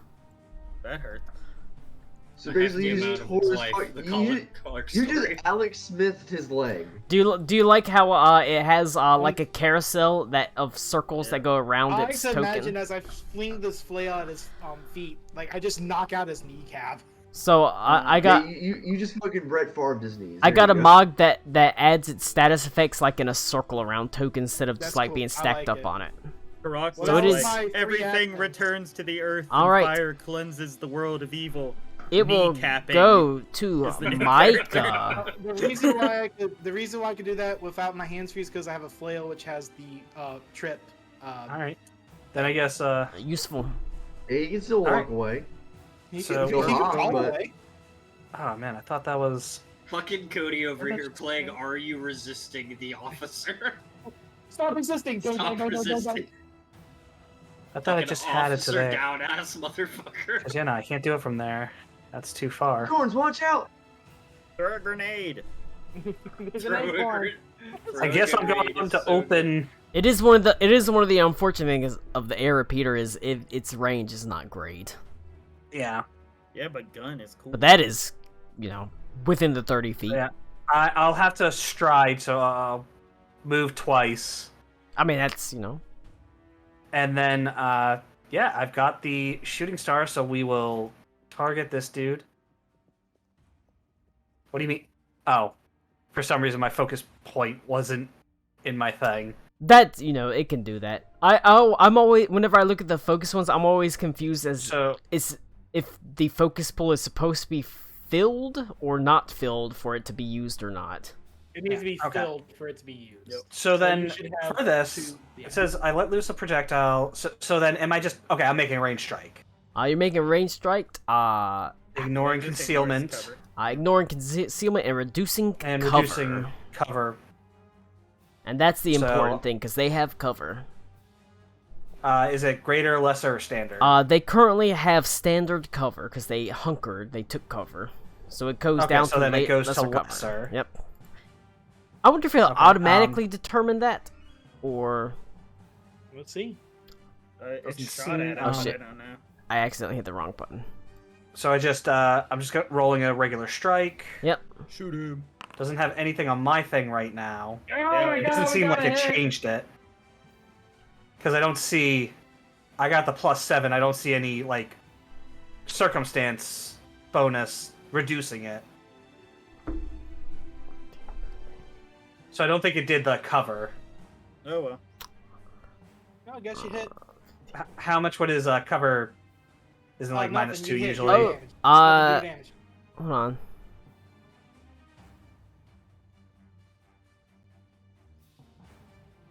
Doesn't... Yeah, it doesn't look like it reduced it. Although you did hit even with the standard cover. I'm assuming it would be like -2 for it. They get +2 armor class for being behind the standard cover. Kill him, Oh, Lou. Jesus. What the heck? Shoot Why? him. I think this is just supposed to be piercing. I don't know why it's suddenly trying to modify it. D4. Yay! Bonk. Wait, you don't shoot people in the face. Oh, And say whoops. bonk. My bad. Whoops. Hit. I mean to. there's- I accidentally hit myself. That's okay. Heal yourself, and he takes the 3 damage. Hell yeah. The air repeater also does not do much damage itself. That itself is true. The air repeater is low damage, but the important thing is you don't have to Repetitive. reload. And that's the big thing for the Magus, is that they don't have to reload. Yeah.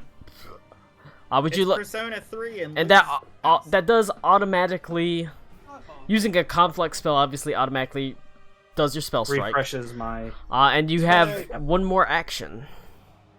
No, I don't because I strided. Are you strided?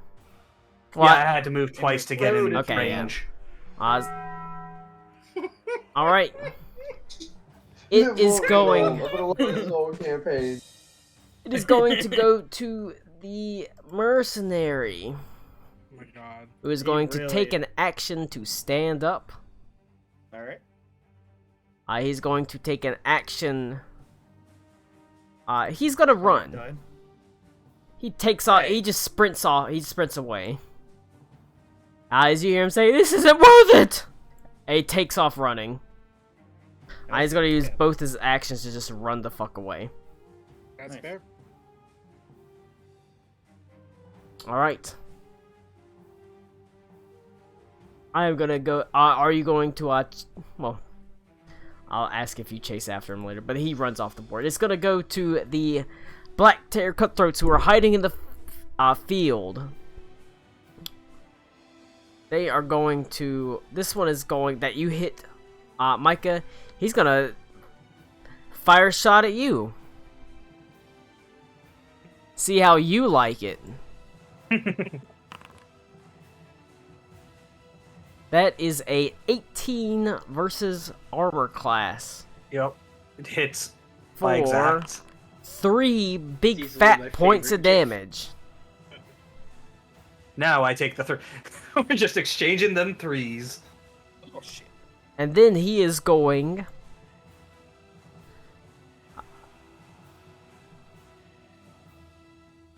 to move back into the field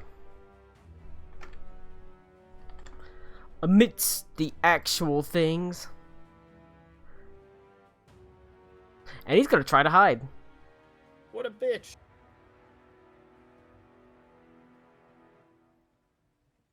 Is he? Is He is. Well, he was hit by the spell strike, so He was indeed, but that just negate that he is sort of hunkering down, like as things have not exactly gone. I mean, things have not exactly gone to plan for this. these two are also very far away. So For this whole banditry encounter, things have not gone great. As they're now sort of panicking and running away. So he's gonna move back. He's gonna try to hide in the fields. This one up here is going to. What's the range? The only person in range of the first increment is Micah. So he'll fire a shot down at Micah with his crossbow. Oh, that's the dagger. That's not what I meant to roll. The annoying thing is they don't have a miss. they don't have a fucking. I'm just gonna say it's the critical miss. That's good enough. Fuck it. He rolled a 5. He'll roll a second attack with his crossbow. It's only gonna be a 5 once again. And then He did it with the dagger again, but the problem is all it has. It doesn't show a crossbow or a dagger or anything. It just shows like slash marks. Let me see. Is it this one? there it is. There we go. That's the hand crossbow. All right. Well, he he's critically missed twice anyway. he's going to also hunker down behind the wall. He is gonna go from standard or lesser cover to standard cover to increase his cover. These guys suck. All right. Well, Beaumont, do something about it. All right. I didn't want to have to kill him, but I got to. That is. I have to get within range. Stop being such a little baby back bitch with your Creole accent that you don't use. I was using it when I was talking, Colin. Thank you. Yeah, Yakuza gifts for Matthias are too powerful. I'll pull out my little prayer beads, and I'll put them around my wrist, and I'll clap my fucking hands together, and I'm gonna divine lance this bitch. It's weird that you pulled your prayer beads out your butthole right in the middle of this crossroads. I hate you so much. Yeah! Hero point. We're missing. We're misgaming.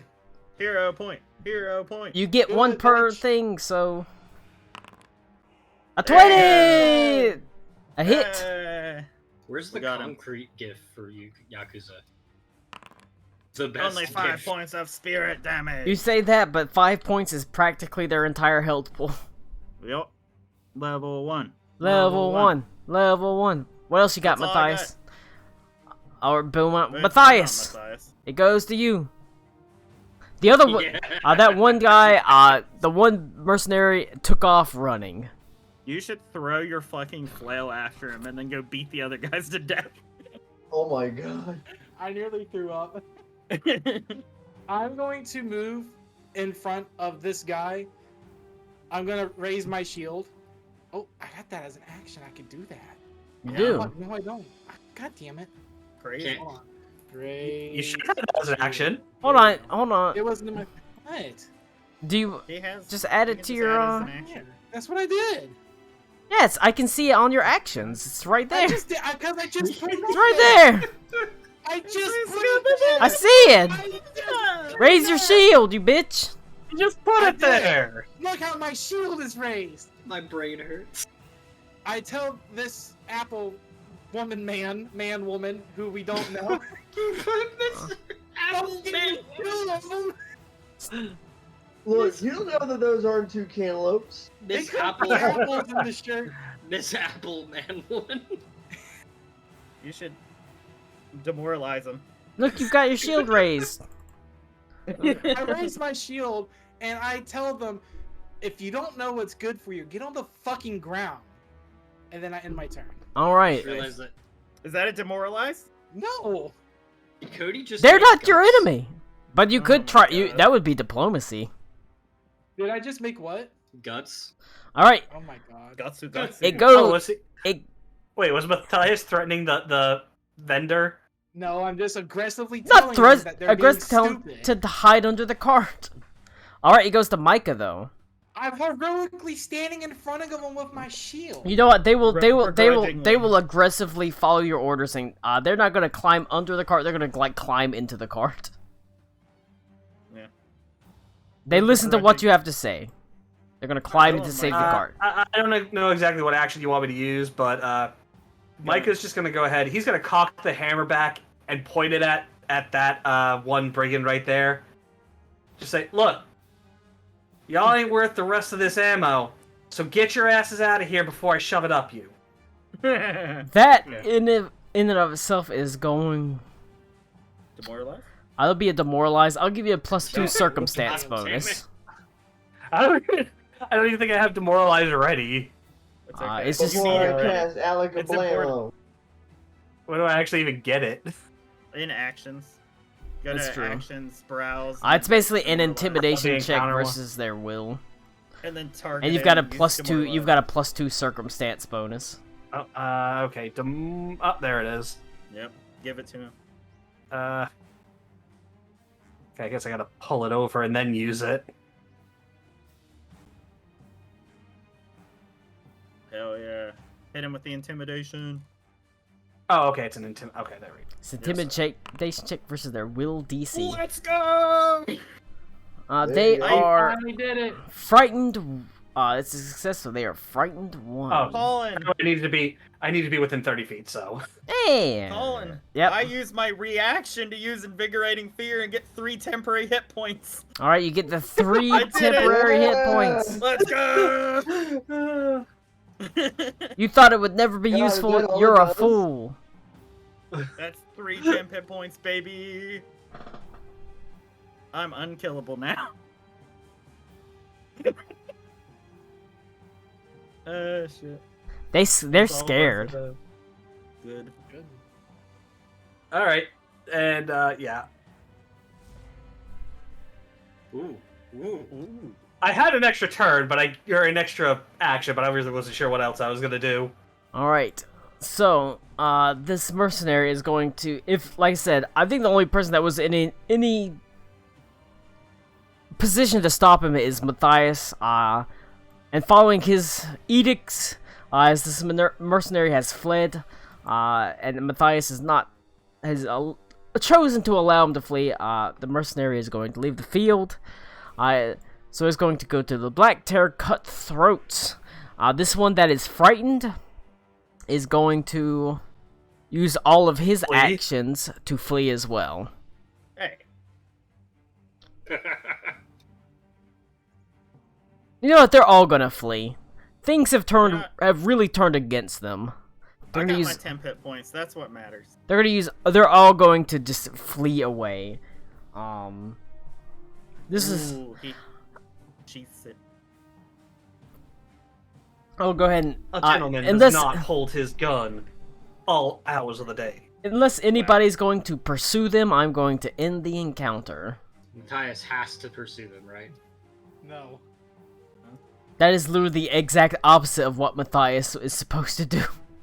It's what he wants to do. Cody But he's not going to. I'm gonna end this encounter. Okay. Connor, I please have look to at the leave one I real tagged soon, you on. Colin. Are we I doing saw it. anything I saw it. else? It's really good. Are you doing anything else? No. Okay. There is a. Is this? That is the Is this end. where our roleplay picks up next time? I can't believe that Matthias. Technically, is yes. Okay. You will be talking with the the cartman, and heading on to the actual Now with first, Eric Hartman. the first area of the actual. Oh, I accidentally closed fucking Discord. Ah! I accidentally closed it. I didn't mean to close it. I hit the X. It's okay. It's okay. There's still Cody, one. I want to make a paladin Marlowe creates John Yakuza, destroyer of everyone that he meets. Fantastic.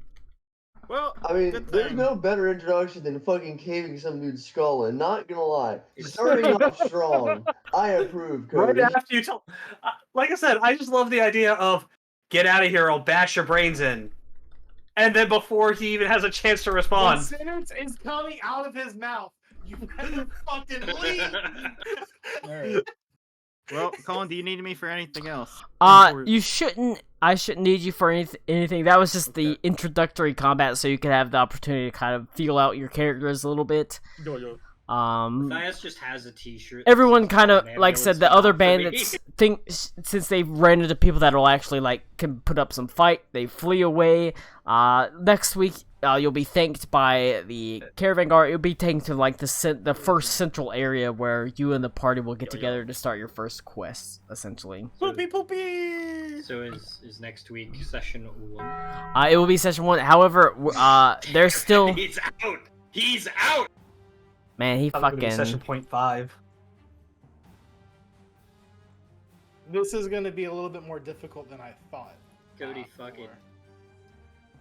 What? I like how you've in one single combat session you've already established yourself as the I don't- anti-Karakwa. Connor, I don't know why you got off when you're not fucking done yet.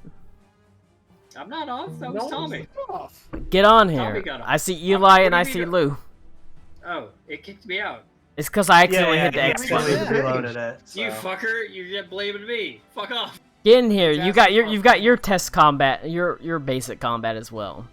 Oh boy, I can't wait to throw spells and do things. They are. I fucking died. Like I said, these are introductory encounters, so I'm not throwing some shit at you, but they are not necessarily easy either. Yes, hello. My name is Matthias. I crack skulls. All right, we come to Eli. Eli, Yeah. what has brought you into the heart of the freelance for adventure? I mean, we've already got an idea, but we'll, establish it. Wait, well- hang on. Did Eli and Stitcher murder this man? No. I'm just asking. I imagine we stumbled upon a body. We can. Well, no. I mean, that doesn't have to be necessarily this scene. I'm just loading in this scene because Right, yeah. that's what it's going to lead to. Yeah, I got you. Oh wait, we've come to the crossroads after Maddie has left it. That's why it looks so barren. Look at the tree. Look at the tree. You like these autumn maps? They're pretty sweet. Pretty great. It's pretty great. I like the shadows. Alright. Yeah, I'm trying to reload in my brain here. You've headed away from the Bulwark Blade in search of some sort of thing that will allow you to cut your blade. Your father has always been ever protective. However, you've received... Oh yeah, I will say that the last straw was me trying to reach out to get into Caldera, some academy or somewhere, to be a researcher, and he actually intervene in that by like circumventing my letter and then being like, yeah, my son's gonna ask you if he wants to come along. You gotta tell him no. Connor, how much time do you have to play with before you have to go? I'm good. All right, because there might be a little bit. I've got a little there, long lately. There might be a little bit of role playing in regards to this. Eli, Yeah. you receive. Your father wants to keep you sheltered and safe within the bulwark blade, and so whenever you make sort of inroads and questions about going to explore Caldera, he shuts it down immediately. Yep. And yet, with your father's, even though your father probably knows you're getting these correspondences, every now and then you get a kindly letter from Malcolm Darby. Your old, I mean, he's not in teacher, he's kind of like a teacher, he's kind of like a friend, he's like an uncle in a way. Yeah. He talks about his... Honestly, whenever he sends you letters, he talks about, almost to an extent, his boredom. He was ever a member of the Decorated Order, Monster Hunters, and he talks about how there are less and less monsters to fight. The world, he says the world is becoming a tamer place. And he seems disappointed. That should be a good thing. Not to him. The world's a less exciting place. And that is why he says and encourages you to, yeah, you should go out to do these things in Caldera and to pursue alchemical pursuits, because the more martial pursuits of hunting monsters, they're going by the wayside. You know? Yeah. The world is becoming a tamer place. And whatever your father... Which makes it all the easier to slip out the back gate after not telling anybody that I'm gone. It makes it all the more easier to slip out the back gate whenever he says he can't offer much, but there's always gonna be a warm bed where he is. He's, like I said, still like an uncle to you. Yeah, I can imagine Eli running away to go see his uncle. Alright. Stitcher. What brings you into the heart of the Freelands exactly? For the recording. Oh no. Oh no.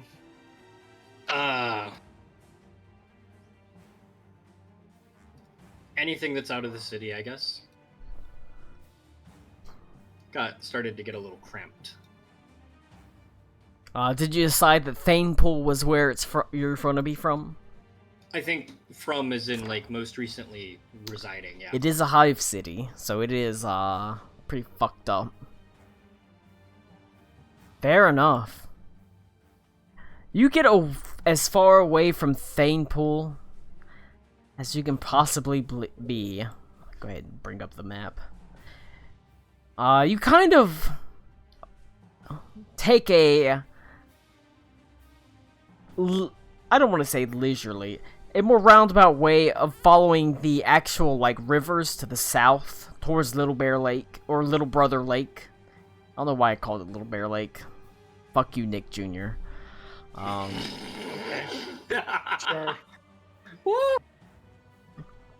And you find, as you are heading southwards, you cut a swath away from Little Brother Lake, down south towards Kirkwall to the untamed hearts of the Freelands, where vast sort of plains and forests reign supreme, where unusual and strange wonders, ruins filled with automatons, propelled and powered by magic both arcane and occult exist. You sort of head in that direction. But these are not all, like I said, you're essentially getting away from the cities. You know, that's That's a more flowery way of saying you leave the cities and the civilizations behind. Sure. But these are not all entirely untamed lands. There are still moats and points of light, inns and small towns that you're able to stay at. There is a small tavern and inn called Barg's Tap Room. Okay. It is situated roughly between Little Brother Lake and Kirkwall. It's like in the middle of nowhere. It's just an inn in the middle of nowhere along the road leading southwards. And people here seem fearful, frightened. They seem worried. Why the fuck is this fucking combat music still playing? Fuck you, combat music. They seem fearful, frightened, worried. The inn and Berg's Tap Room itself is pretty packed, actually. Each sort of bench is filled to capacity, and most people there's standing room only as they hold bowls that are of soup that are dished out from like a soup tureen. There is a very overweight. She might be an orc, she might be a half-orc woman, but she seems friendly enough. She has like a large like soup tureen that she ladles out bowls of soup to, and she offers comforting words. She's almost motherly, matronly in her dotings of the people in this inn as she says, "You don't have to worry, darling. Everything's gonna be alright. We're gonna have those wolves taken care of, and the roads will be safe." Eli is AFK. God damn it, Beaver, you baby back fucking gay bitch. Classic. Just stick with Stitcher. He's taking loads of semen right now. He's running back! It's hard to run back on a bum leg, you almost fuckers. fell over laughing. He's running back with his retard leg. Alright, but no. Man. You know how hard that shit is? Eli, you have also arrived at the Berg's room. This is roughly between like the Bulwark Blade and Little Brother Lake. And things are, like I said, you traveled over. This would be kind of like the normal route. There's a reason that this inn is on this road, even though, like I said, there's little towns and little things. This inn is like a stopping point. Just like I said, once again, like a little point of light in otherwise wilderness. And you hear they are everything is the people are fearful. They're worried because there's been talk of monsters, wolves, just nasty creatures, that have been roaming the countryside, and people seem fearful of that. But the lady here is a very friendly, orcish or half-orcish woman. It's hard to tell. She has green skin, but she's probably... I mean, she's a fat orc lady, but she hands out soup from her soup tureen. She pours it in your bowls. She gives it up pretty freely, as she is a kindly, matronly woman who oversees pretty much the entirety of Berg's Tap Room, offering not just free rooms, but if you can't afford a room, we'll find somewhere for you to sleep in the tap room. But your safety is assured, and she is a kindly. A very kind, sweet woman. You yourself, Eli, are a little bit worried. This is the very tap room that you know that Malcolm Darby was staying in his older age, having left the Bulwark Blade. He traveled around. He had focused on making himself available to the wilderness, putting his expertise out there as a monster hunter to deal with problems. Okay, so this tap room is like his. It's I his, guess his like I spot said, now. it's his spot. It's not a town, but it wouldn't really suit him to be in a big old town. He wanted adventure. Right, yeah, He's a decorated member of the decorated order. He's a monster hunter. In a world where monsters are becoming less and less common, he wants to be out here doing that. Even if he's 70 years old, he can still hold a sword, a spear, a bow. That's what he was trained, what he was bred to do, in a sense. And while he is, popping on 90, he is you do know he is a half dwarf, so he has slightly longer age, so he's probably got some years still in him, maybe 3, 4, 5 more years. What do dwarves live to? In this world, in my world, dwarves live to maybe 300, 200, 300. Okay. So he's a half dwarf, so he might live to. He's probably got a solid 30 years of life, because he might live to 120 to be vigorous enough to hunt. However, that is not including the cough, the sickness, the gray cough. Right. But this was his sort of Briggs Tap Room was his sort of his base away, his home away from home in a way. And so whenever you arrive, and hear about wolves and things, and see the fear, you get the. There's adventure here. There's adventure here. I'm gonna get my break cut. I'm gonna get my break cut.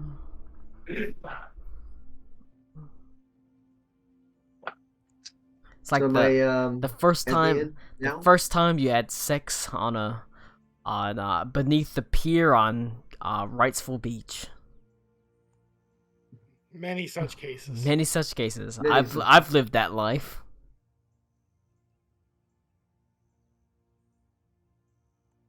All right, so I'm at the tavern. Yep, Stitcher is as well.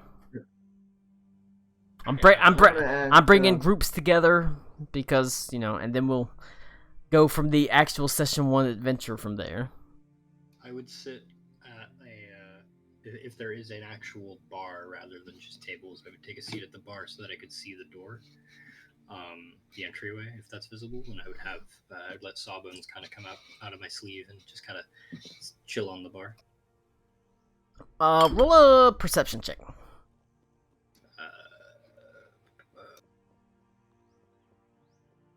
Me as well? Nope, just Stitcher. Okay. Oh my god, go to bed. Yeah, it's Laura talking to Dario. No, Laura's telling you to go to bed. She wants you to make sweet, sweet beard love to her. Oh, that's right. Perception is just a thing. It's just a thing, right. Yep. How do I and actually roll? You can just roll your initiative bonus. Basically, you can roll your initiative. Perception is things like perception that is things like insight as well. I didn't mean to click all those spells. Oops. Interesting. Perception is like a better skill in Pathfinder 2nd Edition because it includes insight and things. I have rolled my perception check.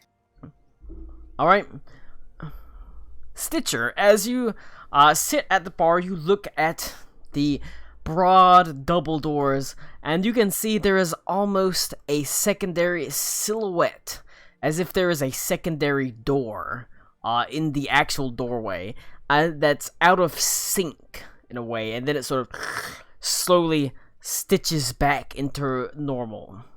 There is almost like a silhouette of a second door.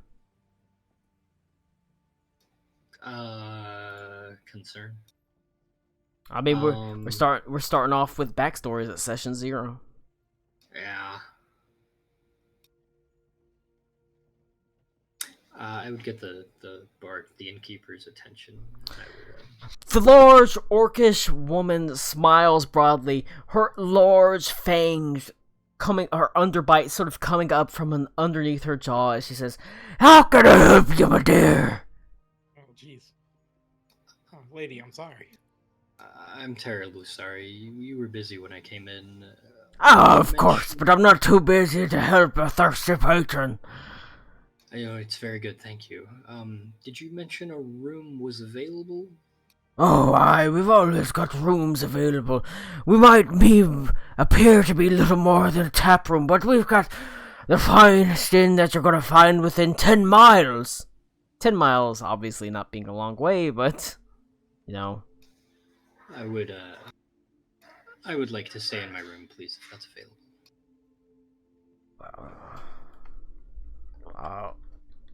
Of course.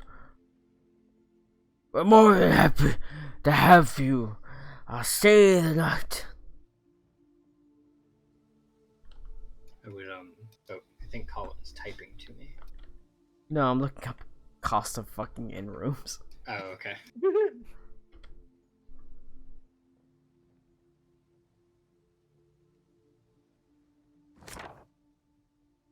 I like being able to open Archives of Nethys in the fucking landing page. It's really good. That's a smart really play. That's good games right there. Good games, good games. Yo, like I said, the whole campaign was me setting up this fucking landing page. There's also PF2 tools, by the way. Yeah, there is. Yep. Or PF2e tools, I think it is. I can't remember. I probably could open that up, but I usually use that just for the monsters. Yes, I would apologize. I would say I'm terribly sorry. I'm very sleepy. It's a comfortable inn room. She'll only charge you a silver. I will hand over 2 silver for the room and I'm sorry, 1 silver for the room and 1 for the food that she's given me that I'm taking away from the bar. It is it's hearty fare.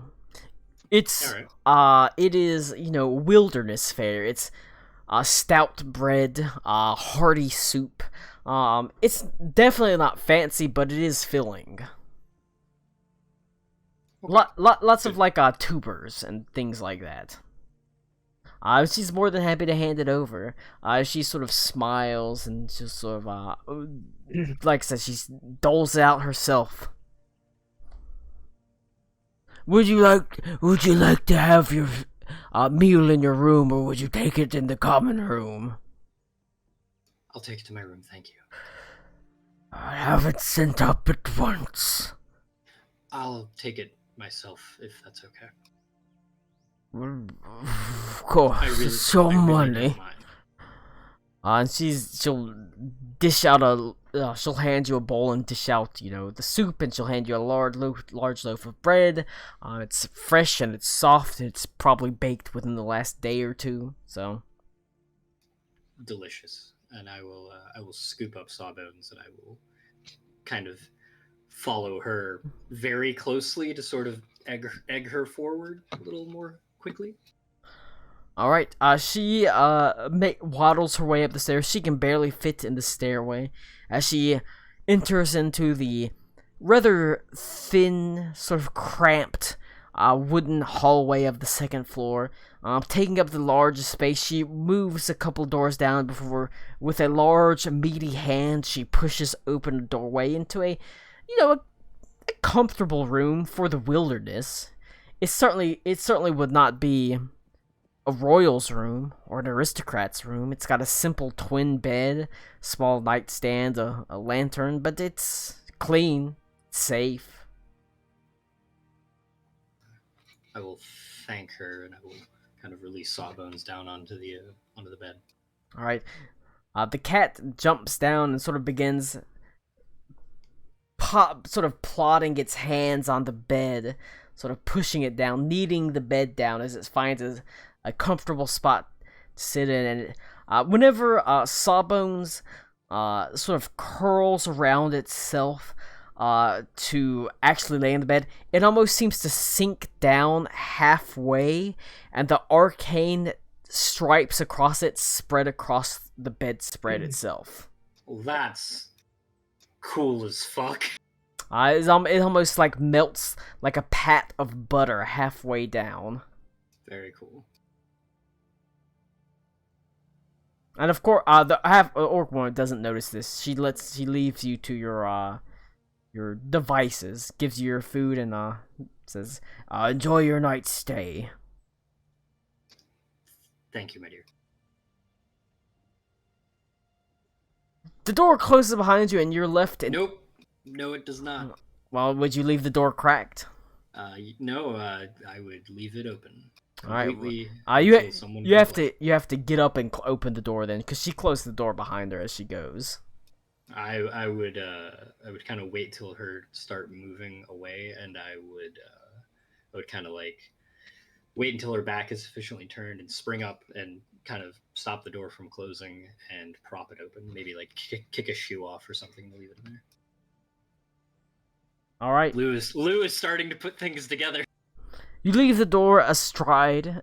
It is open to the hallway as you look out and you enjoy your meal. Like I said, the half-orc woman does not. The owner of Berg's Tap Room, she doesn't really. You know, it's your room. If you want to leave the door open, she doesn't fucking care. She doesn't really pay attention to it that much. But you're able to enjoy a meal, like I said, and Sawbones is able to, like, relax.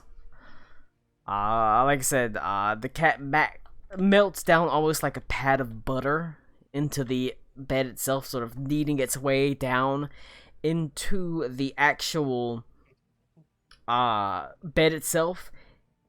And, like I said, the arcane tattoos across her body spread out across the bed. It acts as an alarm spell for your room. Ooh. And he does that on his own? He does that on his own. Oh, that's rad. Okay. I like your cat. I will say thank you. Thanks, Twink. And, I'm sorry, so is Eli here? Eli is not currently here. I was just saying that above the table. We just had a metagaming pigeon moment. Very good. That being said, Eli. Yeah. As you are sort of standing there wondering what to do, everything here is pretty mundane. You've lived a life of, honestly, relative comfort and privilege. I mean, let's be real. You know, obviously, that's super fucking. We don't have fuck you money, but we do have money. You've got money. Your father was an important man. And you know what it's like to be surrounded by the dregs and the drabble.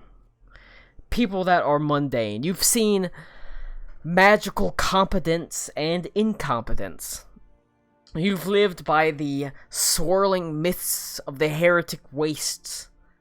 And to an extent, perhaps not to the extent that you know, you have seen the extant magic that can be spread across this land.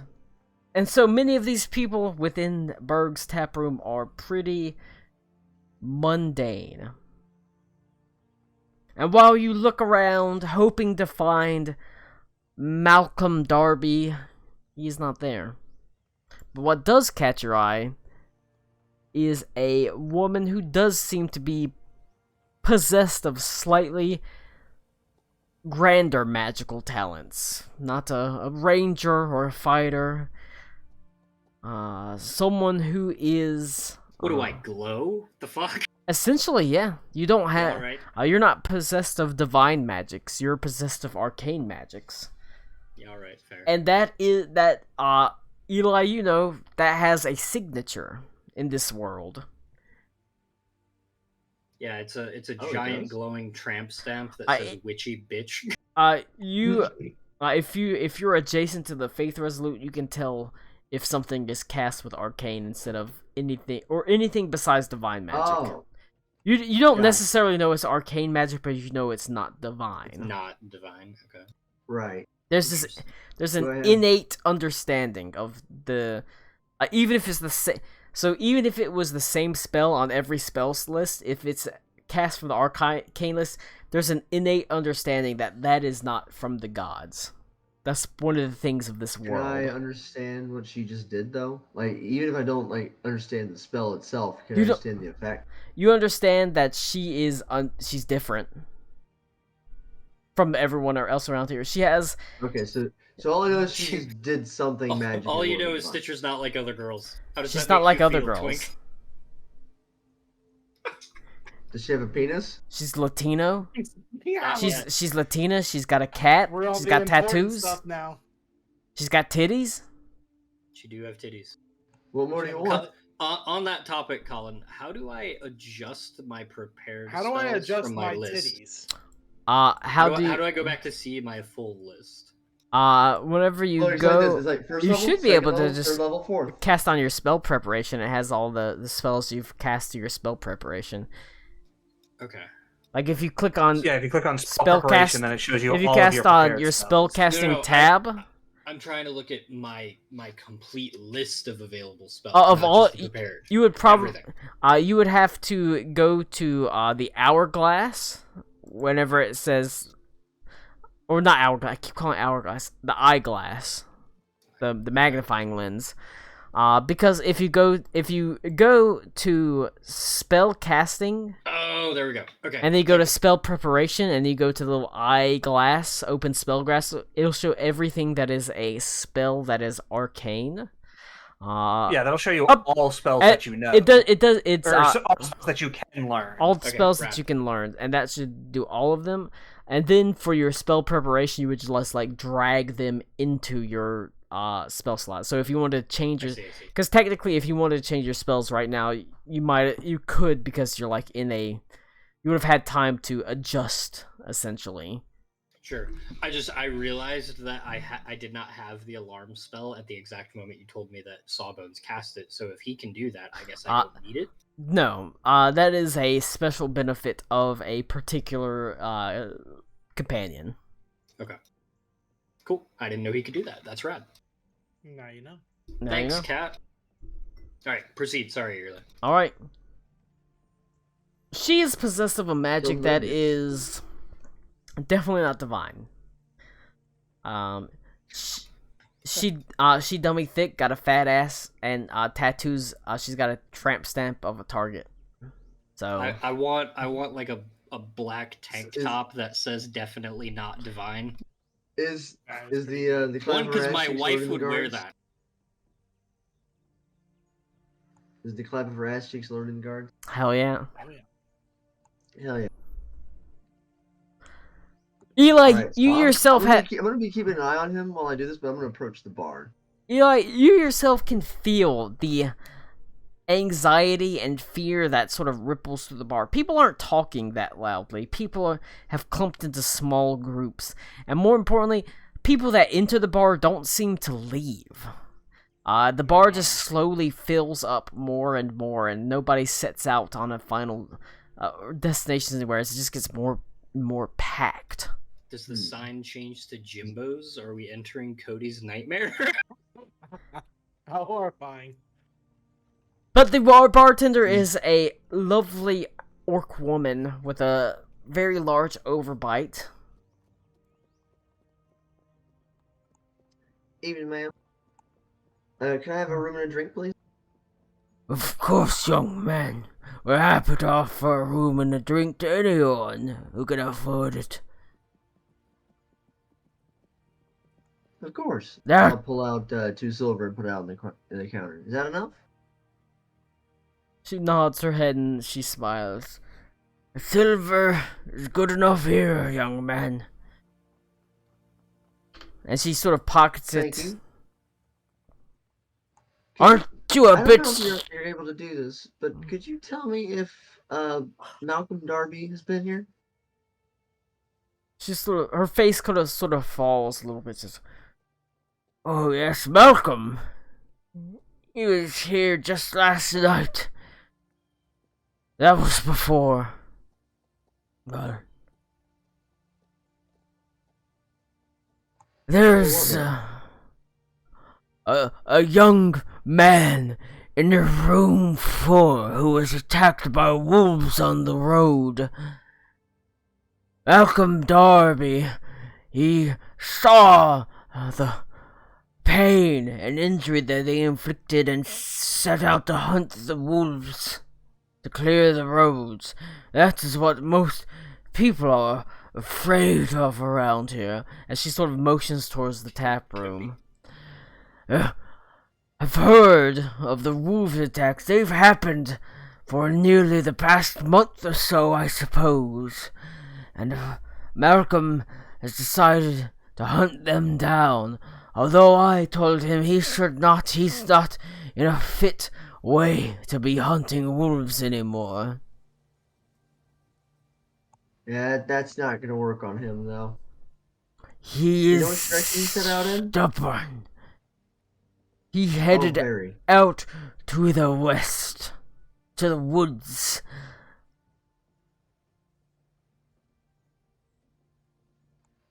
Alright, I'm not sure what the best time would be to go out heading out that way. Don't head out there, young man. You're young. They still have a lot of life to live. I'll be safe with Sir Darby. I'll be perfectly fine. I just have to catch up with him first.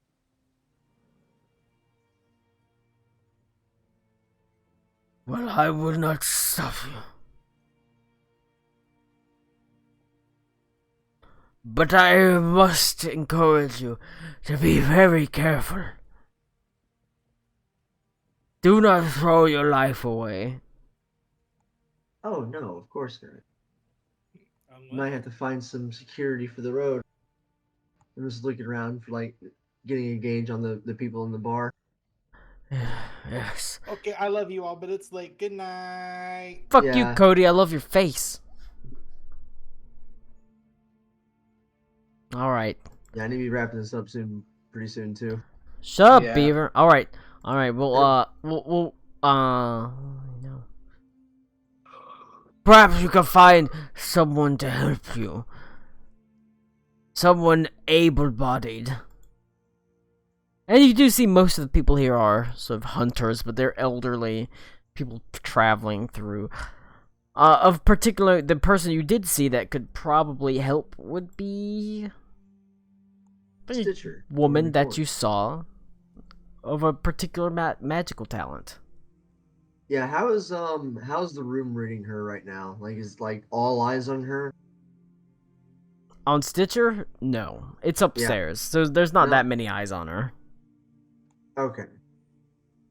But you do, her door is open whenever you sort of head upstairs. She is inside. Eating a large bowl of soup. I will knock on her door. I have an addendum to that. Yeah. Okay. If you would walk up the stairs and see Stitcher, she's not sitting eating her soup. Her soup would be placed on like whatever counts for a bedside table or something. She would be sitting in the corner completely naked with her journal out, cataloging her tattoos. Eli walks in. I can see your... I would not be like trying to peer through or anything like that. So I don't think I would see that just yet. I can see your bush. Man, you got a funny looking labia. It's like the Virgin Mary. Very good. Christ. Hey, Connor Check doesn't out want to your play a food. female character. I wonder why. I didn't know you get your pussy tattooed. Does Eli walk up to the door? Yeah, I'll walk up to the door and I'll knock on it. Eli needs to make a And, like- fortitude save. Fortitude? Yes. Let's go. So I'm imagining just like, excuse me, ma'am. Where is it? Fortitude? Yep. Is that public or blind? You can make it public. Oh. I don't know what's the fortitude save against, so... 24. Okay, well, that's fine. Is that a critical? It would be against your spell DC if it's against you. It's a 17. It doesn't say half damage. So, if it doesn't say that, it does not happen, correct? If it doesn't say that, well, what's the spell? I am casting Void Warp. So I call upon the Void to harm life force. I hurl shadow energy at him. It would do 2d4 with a basic fortitude save. Basic fortitude save would mean a success is half damage. Okay, so basic saves are always critical success is no damage, success is half damage, failure is standard damage, critical failure is double damage. Okay, I don't know why that's private. I can see it's 7. Yeah, well, unprivate, so I think I can take it as damage. You take 7 damage. Or if you succeed, yeah, you would take half 7. There you go. Yeah, so that's awesome. I can actually just right-click your thing and do it from there. That's cool. I will immediately realize that what I just did, and I will run up and I will kind of grab him, and I was like, "I'm so sorry. I apologize. Come in." It's all right. That's all right. Ma'am, you're indecent. I don't know what that means, and I will just pull him in to the room. I'll take my coat off and I'll try and cover. All right. Whenever I thought you were super short. Whenever he enters the room, Sawbones starts going meow, meow. Is that the alarm spell? That's the alarm. It's just a quiet meow, meow. Oh my god! What's his name? In a way, it's not the worst alarm spell because it does just sound like a cat going meow, meow, meow. Hey, let me tell you, when fucking Peanut wants to play, I hear that sound in my head. I know exactly what that sounds like. 4 a.m. when Khan's fucking hungry. Holy shit. I go to cook out the empty cookout and be like, "Why aren't you open?" Yep. Yes, that's true. Like your cat. Thank you. Stitcher will stand up and recheck the door to make sure it's open, and then sit back down. I'm sorry for that. Can I help? I shouldn't have. That was rude of me. Oh no, that's all right. It's all right. It's your private room. How you choose to enforce that privacy, I guess, is on you. It's your decision. But the reason why I'm up here is so I'm trying to meet up with somebody that I know who's gone out west. And the road's supposedly really dangerous. I was hoping maybe you could help me. Just to meet up with him. You want me to escort you to Please. Group of friends? Not a group, just a single man. I lost my voice. Malcolm Darby, if you've heard of him. I haven't. Well, he's a very skilled, knowledgeable fighter, and he's a relative, or at least close enough to being a relative. And your intent is to go now? It doesn't have to be, but I prefer a little, I guess, haste. Colin, what time of day is it? Probably noon to afternoon, somewhere in between, somewhere between noon and 3. I mean, really, preferably any time before dark. And how far is it? Well, you don't really know. That's the thing. Yeah, I'm not exactly sure where, but I do. He went to go track down the wolves that the bartender's been talking about. They've been terrorizing the locals. Oh, yeah, she might have mentioned that.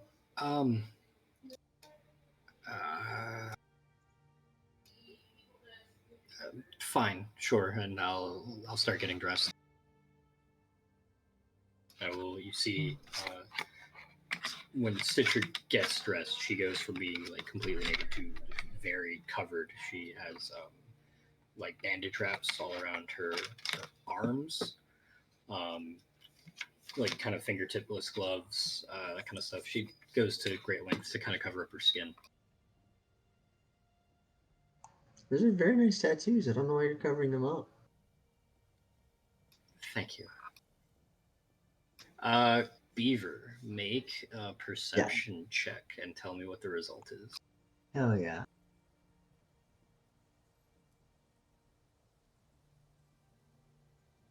Sorry, Colin, I'm having fun. Ooh, it's low. So, okay, you don't see anything. Hang on. You're distracted by... Yeah, I'm trying to... Oh, is it like a scaling thing, or is it just a yes or a no? It would be a yes or a no. Then it's definitely a no. Okay, then yeah, you're distracted by pretty lady with pretty tattoos. Look at those nipples. Yep, basically. That's like a roadmap of Stockholm. What is... Oh, fuck, what is that from? I know that. That's from Metalocalypse. From Yeah, it is. When That's Squizgar's mom was complaining about what happened to her tits. Yeah, there we go. Alright. Or Reddit. Dude, Pathfinder's rad. Search Right? Reddit. Torpedo tits. No. Oh my god. Yo, I gotta find that picture in my fucking Paris album. There was a fucking... We went to some weird New Age museum or some shit. There was weird recordings. And one of the ones that I remember was a woman sitting naked in a chair with a torpedo sitting like in her lap like a cello, and she's playing with a cello bow with TVs taped to her nipples. Torpedo Tits has 500,000 members. Rad. Wow. Well, good for you, Alright, so- Torpedo Tits. The Stitcher gets dressed and will tidy up her room, kind of retrieve all of her things out of it, including the bowl of soup, and then will lastly put on her shoe that she left under the door and then let it slide shut. And then you can see as the door slides shut, you see like the shadow of Sawbones kind of slither out from underneath it and then crawl up Stitcher's back. So fucking cool. I've wanted to play this character for a very long time. Your cat is awesome. He can be a bit of a pain sometimes. But thank you. Also, for the record, just so you're aware, Beaver, I'm like 5 inches taller than you. Nice. She's very tall and very very thin. I'm very used to looking up at people, so it's okay. Yeah, right. I mean, I'm from a town full of jocks. It's like 6'3" is the shortest you got there. Okay, all right. Next to my scrawny ass. Alright. Well, you've gathered your own little party as you are looking for Malcolm Darby. But you know what? It's fucking... It's what time very is late. it? It is very late. It's 10:21, 10:30 and for I y'all. gotta get up at 10 to 6. So, you know what? Maybe we'll finish that up, we'll finish that up, next week. As we've got Session the... Oh, I point can't pay, by five. the way. Session Stitcher. point 5. And you can track down Malcolm Darby and help him dealing with these wolves Yeah. on the road as you get your basic combat in.